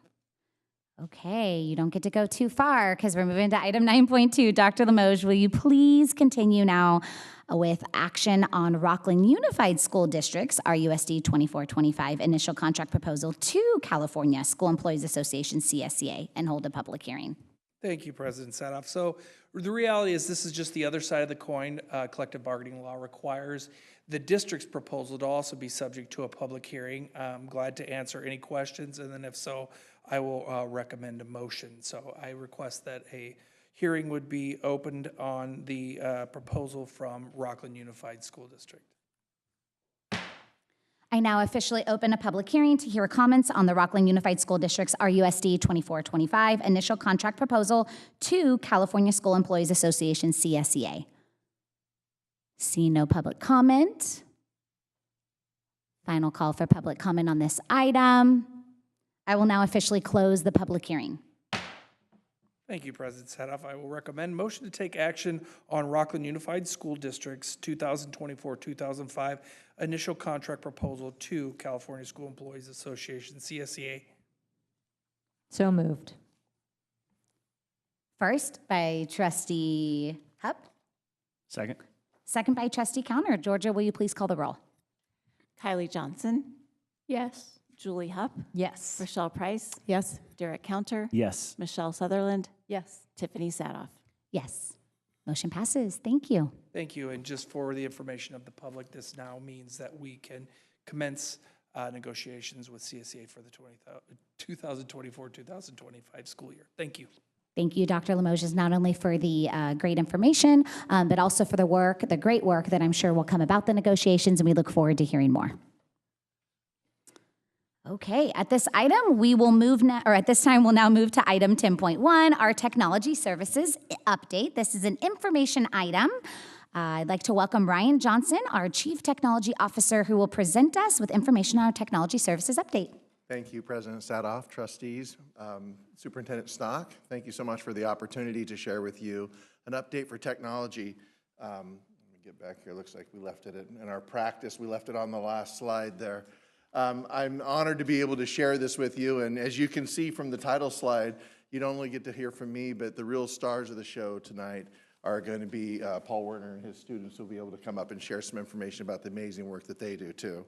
I wanted to just in context, just think of all the stuff that's here within the school district. We have about over 16,000 Chromebooks, over 1,600 iPads, over 2,100 just Windows laptops and PCs, almost 900 wireless access points, 207 switches, network switches that power those, and over 254 miles of network cabling just within the school district. So it's quite a complex system that we have up. It's kind of a couple levels above your home router that we get to unplug and reset when Netflix slows down. So as just kind of a snapshot too of just one of the many things, just email alone. We get about 55,000 internal emails a day. We get about 48,000 external emails a day coming from the outside. Automated emails, you know, that stuff you get in your inbox all the time. But of that, about 10,000 spam emails come in every single day. About 140,000 emails come through our system, over 26 million in the course of a school year. And that's important because in the world of cybersecurity, that's our most vulnerable spot is email. You always hear about clicking on that link, right? So when you get 26 million of these things throwing through your inbox throughout the course of a year, the opportunity to just click on a link is exponential. So with that, we think about technology really as every student, every employee, every day. Really, technology touches every aspect of your life within a school district, whether it's nutrition services, serving lunches, bus routes, making sure that kids get to school on time. The classrooms, imagine all the stuff that goes in the classroom with Schoology, Google Classroom, the interactive tools, even payroll systems, business services, and human resources that make sure that everything functions and that we all get paid so we can show up next month. We really are the backbone of the district, and within our department, we have this saying, every student, every employee, every day, it happens. With that, cybersecurity really is our top priority. In our digital landscape, we have to make sure that we're always focused on the security. We have to protect the sensitive student data that we have. We have both ethical and legal obligations to do that. Because cyber attacks can be super disruptive. They can halt everything in its tracks. They can take a long time to get over. They get access to very sensitive information for our students and for our families. And it really damages and our district's reputation. So our goal really is to mitigate that risk, to make sure that we're safe online and that we provide safe online environments for our staff and our students, and that we're always prepared for the worst, unfortunately. We have a little saying about being perfect 100% of the time, and as you know, that's not possible. But in cybersecurity, that's the bar, is being perfect 100% of the time. We can't do that, so what we try to do is we try to limit our risks. And we do that through doing security audits and vulnerability audits with our partners. We partner with the Department of Homeland Security. We partner with the Central California Information Center, and also several state agencies that come in and do assessments and give us feedback. In fact, we had one yesterday where the CCIC, who I spoke of before, who works out of the Sacramento Sheriff's Office, came in and did an assessment, a vulnerability assessment on our Active Directory, where we house a lot of our information of our employees and students, and gave us a report about that we will get that tomorrow and be able to start looking at that and see the safety on that. We do a lot of training with our staff and awareness. MFA, which is multi-factor authentication. As you know, it's kind of like when you're the bank. Are you the one logging in, yes or no? We require every single employee in the district has to have multi-factor authentication when they start their account. We also do phishing campaigns. So we send out phishing campaigns, fake phishing emails to see who's clicking on those. And when employees click on those, we work with them and kind of educate them a little bit about, like, be careful what you click. You know, if you're clicking it here at work, you might be clicking it at home. So you might want to go change your banking information and things like that. We do a lot of advanced threat protection. This is the stuff you can't see, the stuff that kind of happens in the background. And really importantly, we encapsulate and kind of encrypt and back up all of our data. So if the worst case scenario does happen, we have some data to restore back to so that we can continue business and have some kind of business continuity to be able to continue to provide services for students and for the community. In and in, we plan, we prepare, and we practice. So we did, last year, we did our tabletop exercise with the Department of Homeland Security, and we also did one with CCIC, where they run us through a scenario of a ransomware to make sure that we know where are the documents, what do we do, who do we call. The same way that in classrooms we do fire drills, so when it happens we know what to do. We try to do the same thing as far as cybersecurity goes. We get about 6,000 attacks on our network every single day, and that's, trust me, that's a very low number. Sometimes we see that exponentially higher. Because that, of all those safety things, we want to really make sure that safety and security is paramount. It plays such a huge role that we want to ensure both physical and digital safety. So student data privacy, we are legally obligated, both federal and state regulations, to make sure that our students' data is safe and protected. So we work with over 400 companies. Tech Services manages those and makes sure that those contracts and those student data privacy agreements are signed and that they're legally, that they're following the laws that we have to follow also. Every one of the online tools our students use, anytime student information goes out, we need to have an agreement with that company prior to that. We also have a lot of physical safety tools, as you mentioned earlier. We just did 64 new cameras that we just installed over the summertime, and we're in the process right now of working with the principals to make sure those are pointed in the right directions. That's the get on the ladder and kind of make those moves. We've been updating and working with our phone systems. Our SIP trunk upgrade, what a SIP trunk is really is how phones talk to each other on the internet, how you can make a call on the internet is what they call SIP. And what we did is we want to modernize that so that we have better 911 and safety functionality. Used to be with 911, because every phone number was here at the district, you called 911 and the 911 operator had to say, what school are you from? And sometimes they didn't ask that and something would show up in our parking lot. So we made that sure now that when any classroom in the district dials 911, you know the site, the building, the room number where that 911 is coming from. We also do a lot of safety features with the phone systems for both in the classrooms and in the offices. It gives us a lot of communication tools. We also have a lot of stuff we call IoT, which is kind of the Internet of Things. Think of it as like in Craig's world, sprinkler systems, they all go on the network. That's how we make sure that the grass gets watered. Make sure you can open a door over at Sunset Ranch or use it in the fob. The heating and the air conditioning controllers, all that stuff goes over the network. And they're really kind of what we call low code. So they're not the coders that are building video games, but there's still a code on there. So we have to segment that and be very careful with that to make sure that those vulnerable things, sprinkler systems, aren't running in the middle of production where it could really cause harm if somebody got into it. It's amazing the amount of stuff that travels across those 254 miles of internet cable across the school district. We also have, with the support of the board, been doing some pretty major infrastructure enhancements. We've been using E-rate funds to allow us to the federal government matches us 50-50 in order for us to help kind of upgrade our aged technology infrastructure. That would be core switches, switches at the edge, our firewalls, things like that that really help run that.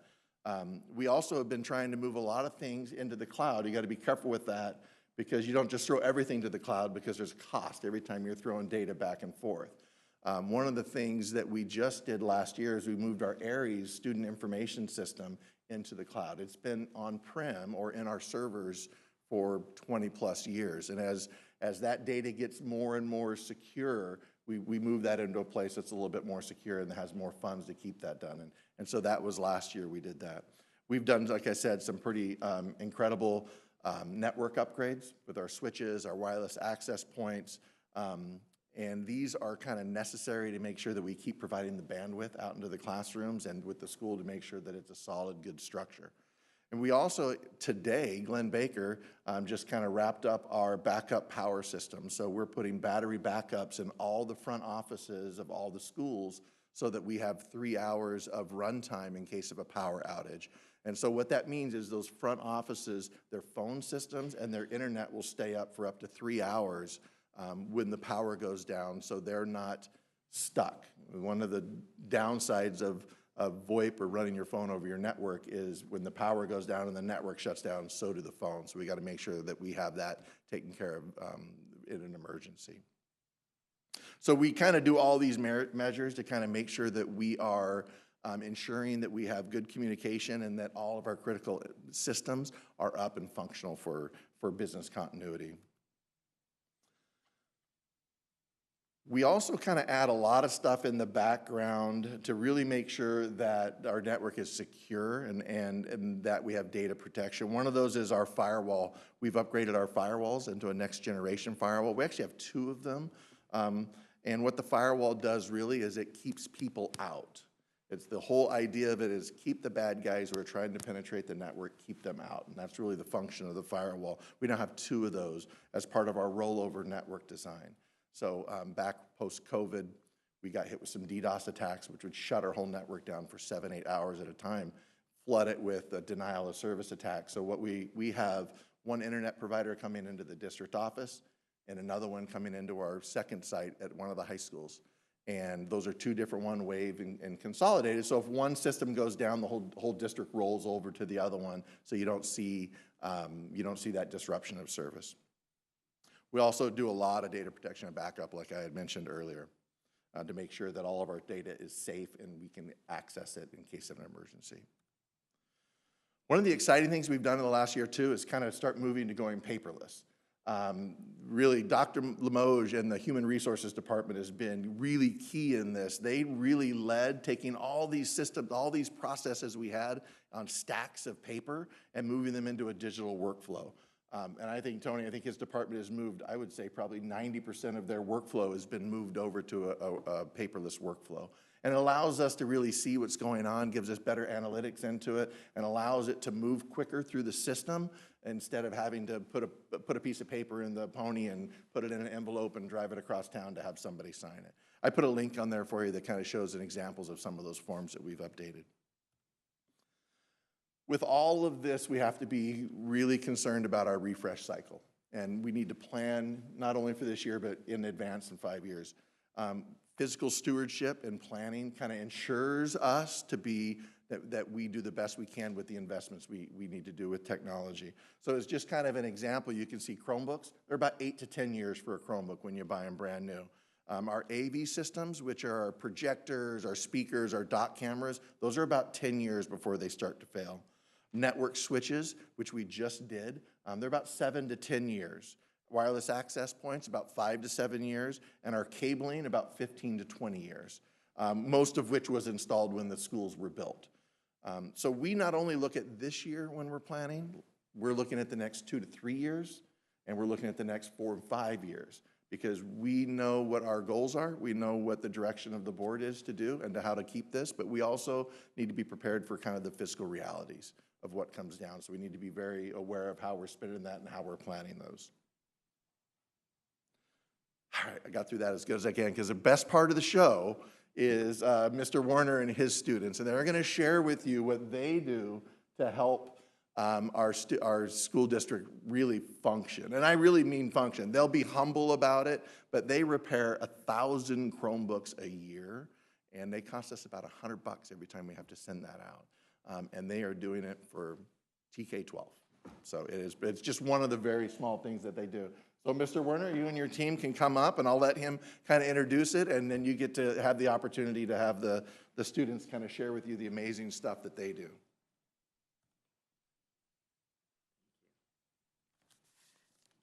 Thank you, President Sadhoff, trustee board members, and Superintendent Stock. My name is Paul Werner, and I'm one of the computer science teachers at Rocklin High School. I'm also co-chair for our Career Technical Education Department. Additionally, I have the privilege of coordinating our 3 computer science pathways, and we have 5 computer science clubs. Michael Knight oversees our game design pathway, Jeff Clarion oversees our programming pathway, and I oversee our information technology pathway. We are privileged to teach some of the most amazing students, and we're gonna listen to 3 of them talk tonight. So it's without further ado that I want to turn it over to the first one. So my name is Grant Ito. I'm a current senior at RHS, and I'm involved in the RIDE program that's offered here at Rocklin. So our main focus of the RIDE group is the Chromebook Repair Hub that takes broken devices from all over the districts, TK through 12, repairs them, QC checks them, and then delivers them to their original owners. We track all our repairs on a spreadsheet nicknamed the master document, where we track the repaired progress of the devices, the students who work on them to ensure the quality of repairs, and the current location of said devices. Currently within Riot, we're rebuilding our esports lab PCs, and I'm currently in charge of educating the class on how to safely and efficiently put together those PCs. And it's not just Rocklin students that are involved in our program.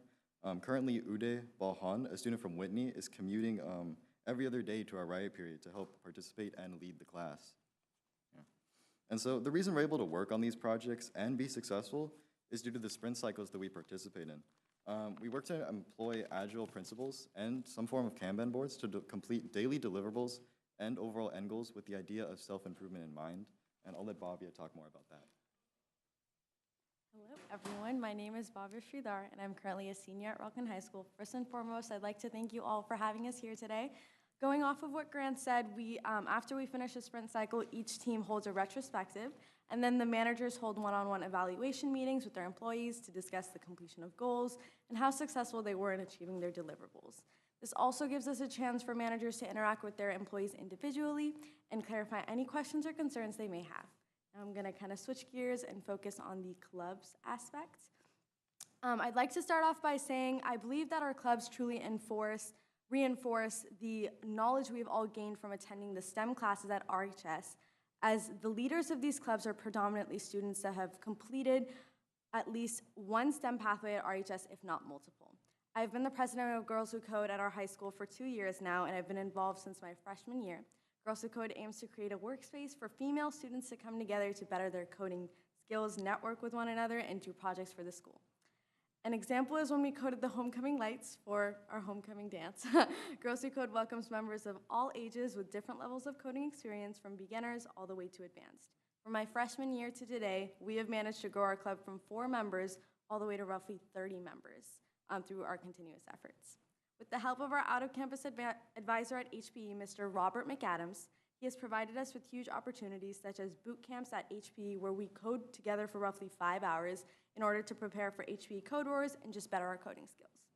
He holds individual and group coding classes over the weekends for a couple hours, completely tailoring the time towards us and just like disregarding any sort of meetings or anything he has at all.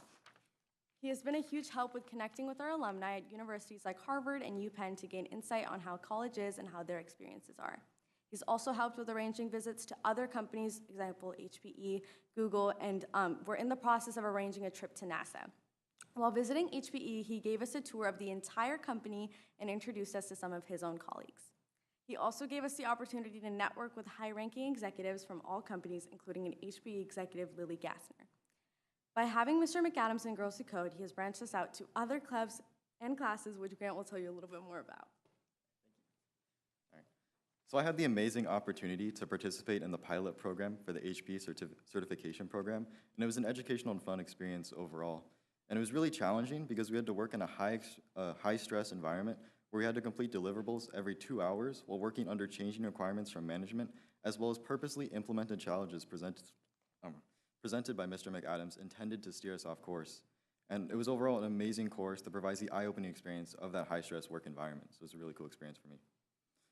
Another one of the programs we offer here at Rocklin is the game design class, where we not only learn the code and software used to develop games, but also game methodology and the makings behind the game. In the final 4th quarter of the year, we'll be working in small groups to design and develop a final project using everything we've learned throughout the year. And then currently from this program, we have 2 students studying this field at USC and Chico State. And then related to the design of the games is obviously the most important part, which is playing them. So here at Rocklin, I'm the current vice president of Thunder Gaming and a 4-year member of the Overwatch team. And so this year we've begun to shift our focus to our casual side of the gaming club, which is why I have put such a high priority on the repairing as well as the creation of the esports lab in the back of the class. And so through this lab, I hope to create a stronger sense of community by being able to more consistently hold in-person events, as well as allow members to play games they may not have had the ability to enjoy before. So Alex here is the current president of Thunder Gaming and has been a member of the National Championship Overwatch team and can tell you more about all this. Good evening. My name is Alex Lin, and I'm also a senior at Rocklin High School. As Grant said, I've been the president of Thunder Gaming for the past 2 years. I was on the national championship winning Overwatch team, which I was a part of during my freshman and sophomore years, where we won, and then our junior and senior years, where we're continuing to compete. I would like to thank all of you and the district for the support we've gotten so we could travel to these in-person tournaments. Without your help, we couldn't have attended nationals at the ESPN Wide World of Sports Complex in Florida for one of the leagues that we participated in and won. And then, as Grant mentioned, with our old leadership, we were very focused on competitive gaming, but recently we've been trying to be more inclusive of all skill levels and backgrounds with the casual tournaments and esports lab. I've also been very engaged with Rocklin High School's programming pathway with both AP Computer Science classes, Coding Club, and Code Wars. In the AP courses, we learn Python in AP Computer Science Principles and Java in Computer Science A to not only master the syntax and understand the coding languages, but also create our own programs. During my time in these classes, I was part of the Baron system, which is a student help network within the classes where more advanced coders could help other students, which I feel has fostered a nice interconnected atmosphere within each class. Coding Club also has close relationships with all of our programming classes, which I think also contributes to this tight-knit environment throughout our programming pathway. Our programming pathway is directly involved with workplace opportunities, and many of our students have gotten internship and job opportunities within school and directly out of school. As Bhavya mentioned earlier, we have relationships with HPE and Mr. McAdams through Code Wars, which is a high school coding competition emphasizing problem solving in team environments. Rocklin High School even hosted a Code Wars event in 2020. Several of our students receive internship opportunities through this program and through our relationships formed in our programming pathway from Mr. Clarion, Mr. McAdams, and everyone involved in the computer science side of our school. In my experience, the opportunities provided by Rocklin High School for programming are amazing and have allowed me personally to succeed. With that, I'll hand it off to Mr. Werner to wrap it up. Again, we thank you for this time. I want to go rogue for just 1 second because there's so many things to talk about, and we just don't have enough time, but I was really grateful that Bettina was talking about Dean Moore. We would be entirely remiss if we didn't mention how pivotal he was in the initial origination of our program and then the continued support, and he continued to give us opportunities for real-world experience. We swapped out graphics cards, we broke down labs, we provided tech support for conferences that happened at Rocklin High School. We also provided technical support at the TK Roundup Days. We provided support at the pre-service days. There was a little while ago, there was, I forget what they were called now. I'm totally, anyways, teachers came together and there was tech things that were offered at Whitney High School, and our students, along with some of the Whitney High School students, provided tech support for that. So, and now Jason Smyers is there, and he has stepped right in and really helped us, and he's right next door, so we can touch base almost every day if we needed to. So I just wanted to make sure that I gave them some credit too. Lastly, I just want to say that we are so grateful that we have been allowed to do this, because a lot of what we do is when I speak with my peers at other schools in the community, they aren't allowed to do the things that we're doing. And so we're very grateful to all of you for allowing us to continue to do that. So I don't know how the whole question answer thing works, but the students would be happy to answer any questions if you had them. Yeah, let me give you one more slide, and then I'll give you a chance to talk with the students. I know you probably want to hear from them real quick. So just kind of next steps and conclusions for us. I mean, really, everything on that slide encapsulates to, we do all this stuff for the students that come behind us, right? Like, that's the whole purpose why we have everything in there, is for the kids, whether they're 4 or whether they're seniors. That's the whole purpose of this. So we want to leverage technology to make sure that we provide the best support for our kids. We want to make sure that we're staying safe, that our infrastructure continues to be modernized, and really we remain committed to just engaging in dynamic planning on the emerging technologies like AI. You know, how are we going to use it? How are we going to use it safe? How should students and staff use it? And how can we do it with intention? So with that, I thank you, and I'll open it up for questions. And I'll probably step aside because you probably want to talk a little bit to the students behind me, but go ahead.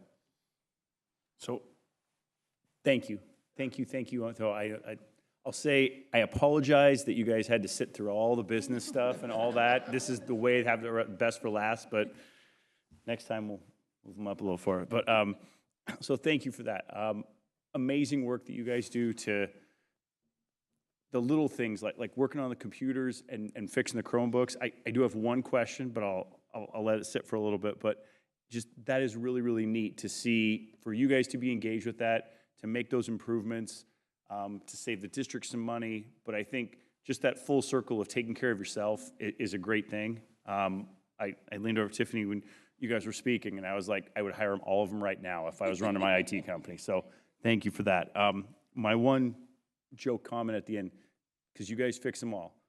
What school breaks them the most?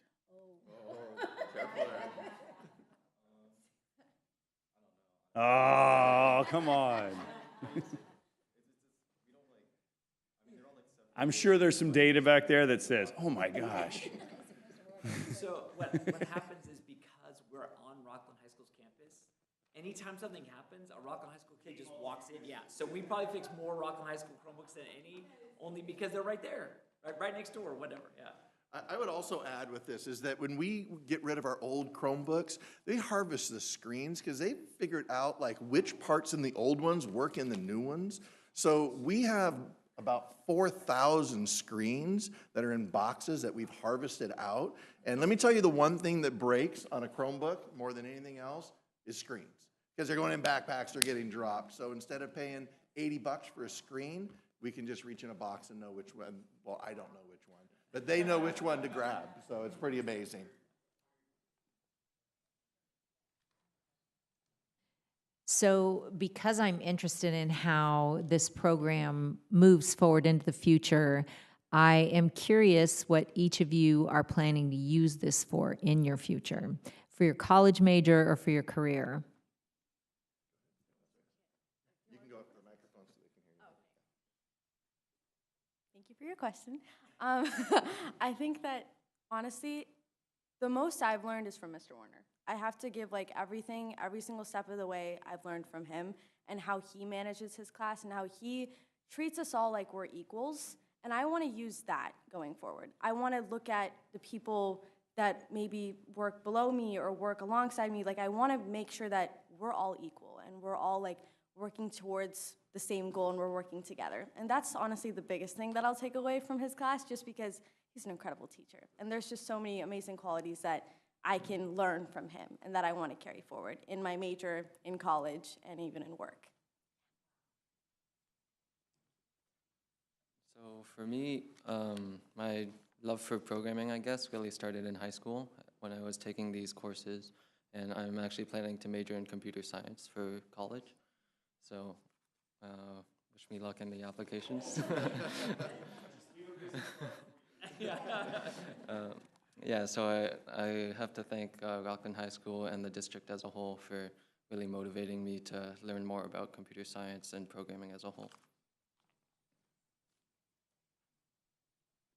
I mean, overall, it's just like the experience in Riot. Like Mr. Warner's put this emphasis on relationship and professionalism between everybody. And so I want to carry that forward, that it's not just like a boss and an employee. It's like friends, kind of. It's like leading them. Because like there's like a saying where there's too many bosses, too few leaders. So I want to be able to lead people and not just, have that work relationship. That was so beautifully articulated. You guys are really, really lucky to have Mr. Werner to treat you totally capable of doing amazing things. It's been awesome to hear from you, and we wish you the best of luck. Yeah, I don't have a question, but thank you for presenting. And yeah, I mean, for all that you do to help with the devices, but clearly you all have excellent character as well. And I think my biggest take home was just what you all have done, taking your interest and using it to help spread that interest to other students, pull them into these clubs, make it more inclusive for students who maybe are just getting into it and might not have those advanced skills. I do have kind of a personal question, I guess. I happen to have a middle schooler who has aspirations to work at NASA someday, and I see you guys are going. Did you guys all kind of start your interest in high school, or were there things that you were doing earlier on that kind of set you on that path?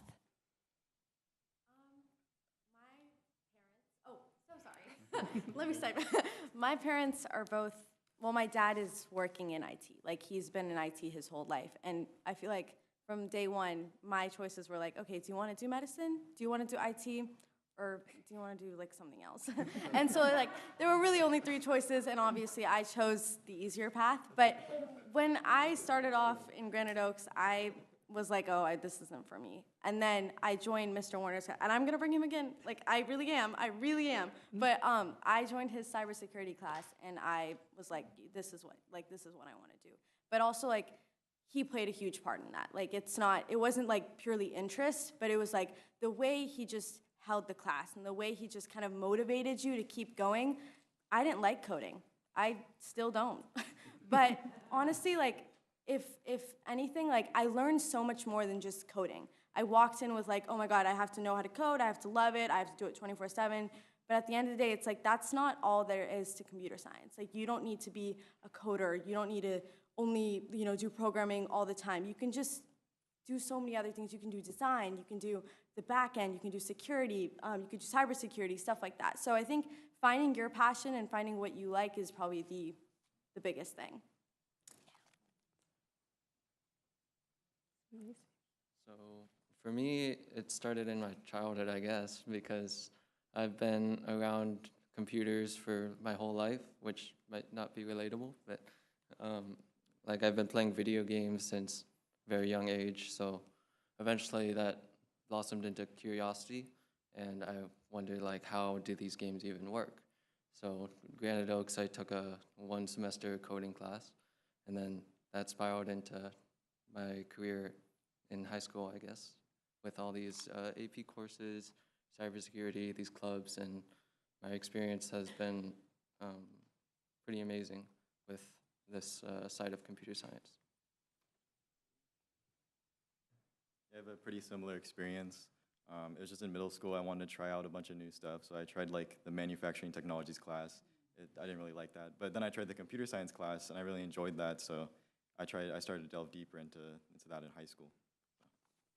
Thank you. I'm very impressed by all of you. And Mr. Werner, you should feel very proud of yourself for the influence that you're having on these students.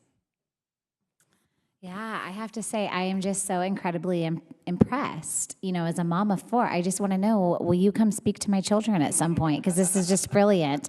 But I have to say, I won't make you all come to the mic, but maybe just show of hands. How many of you, your family and friends, now ask for your help fixing electronics? Oh, I thought so. But I will say, I just, hearing each of you speak, and even just the way you are communicating this evening before a board and, in a boardroom in the evening hour, I'm really impressed, because not only have you, dedicated yourself to furthering your education, learning a tangible skill that you will use throughout your life, guaranteed, but you're also giving back to your own school community in addition to the internship serving our greater community. And I just really can't think of a better way that really encapsulates why we do what we do, right? We say education and excellence. We want you to do well academically, but with the purpose and intent of you being a well-rounded student that can go out and make a difference in society and be successful after your time here at RUSD. And so I just have to say, I really hope you go home tonight knowing you're already successful. You're already doing things that, like he said, I mean, these are the traits and talents that I look for when I'm looking to hire staff for roles, right, out in the world. And so I just think it's incredible what you're already learning, and that is a beautiful combination of you putting forth the time and the effort and the dedication, you and your entire school community that fosters that, but also the leadership of our staff, investing in our students and saying, hey, we want to be creative here. Hey, we want to get literally hands-on experience for our students. And, this is why I'm a believer of pathways. And I think it's incredibly important, because we even just heard some of you might stay with this actual tangible skill, and this may be a beautiful lifetime of career option for you. And others of you might say, hey, I learned an incredible skill, but really what I learned is how to serve my community. And I learned interpersonal skills that I'm going to use the rest of my life. And so that, as a trustee, makes me smile, because that is why we do what we do. So I really appreciate you coming tonight, sharing. Yes, leave your business cards, because I'm sure many of us could use you at some point. But I truly do appreciate it, and I appreciate the incredible work of our staff, and again, your leadership, Ryan Johnson. Thank you. And trustees, to kind of go full circle with this, you heard a college and career report from Mr. Flowers around our district. You heard middle and high school, you heard the students talking about beginning the opportunities. And then there's been a significant continued investment of the resources needed through CTIG and other district funds.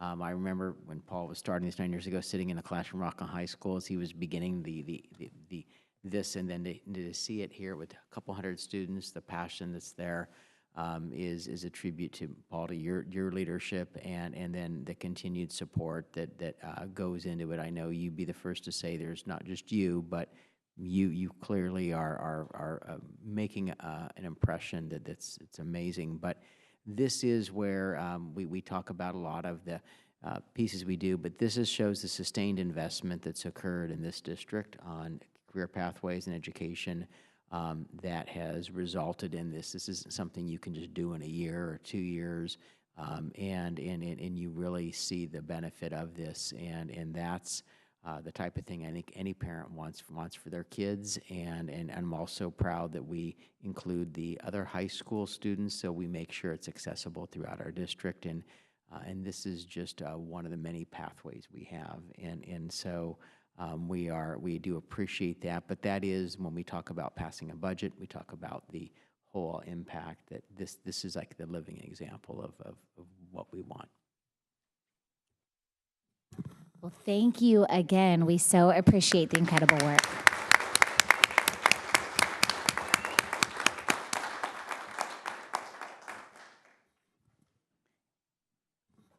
And you are welcome to stay, but we also are quite certain you may have homework, so it's totally appropriate for you to slip out if you would like to do so. Appreciate you again for being here. Okay, we'll now move on to item 11.1. This is our public comment on non-agenda items. Just a few important reminders. This agenda item is to give anyone in attendance an opportunity to address the board concerning any non-agenda items within the subject matter jurisdiction of this board. A complaint about a specific employee of the district shall be made to the employee's immediate supervisor or the principal as required by Administrative Regulation 1312.1. To protect student privacy, please refrain from using student names or identifying characteristics. Additionally, the board respects each individual's right to express varied ideas and opinions and expects speakers to refrain from personal attacks based on protected categories under state and federal law, including race, religion, sexual orientation, disability, etc. Please be mindful that students may be watching. Please fill out a green public comment card, complete with all information, turn it in prior to this agenda item being closed. I will call your name to invite you to the podium and will state who is on deck. When you approach the podium, please restate your name, the city you live in, and the school your children attend. You will have 2 minutes to address the board. All comments must be respectful. Please, no profanity. Okay, just seeing one comment card. I, at this time, will welcome up Harley Larson to the podium.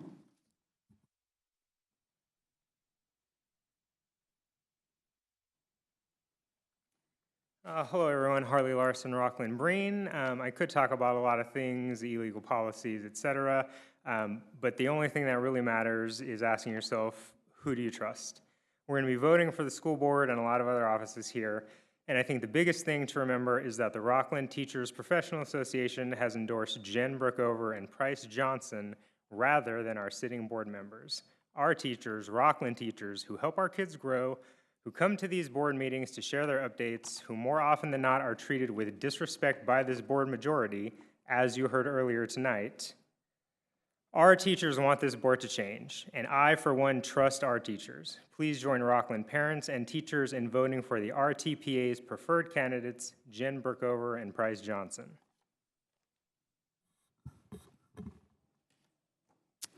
Okay, seeing no other public comment cards, are there any other public comments for the evening? Okay, seeing no further cards submitted, I will now move on to item 12.1, pending agenda item. Trustees, do you have any items to be placed on the pending agenda? Okay, seeing none, we will now move to item 13.1, adjournment of the meeting. The board meeting is now officially adjourned.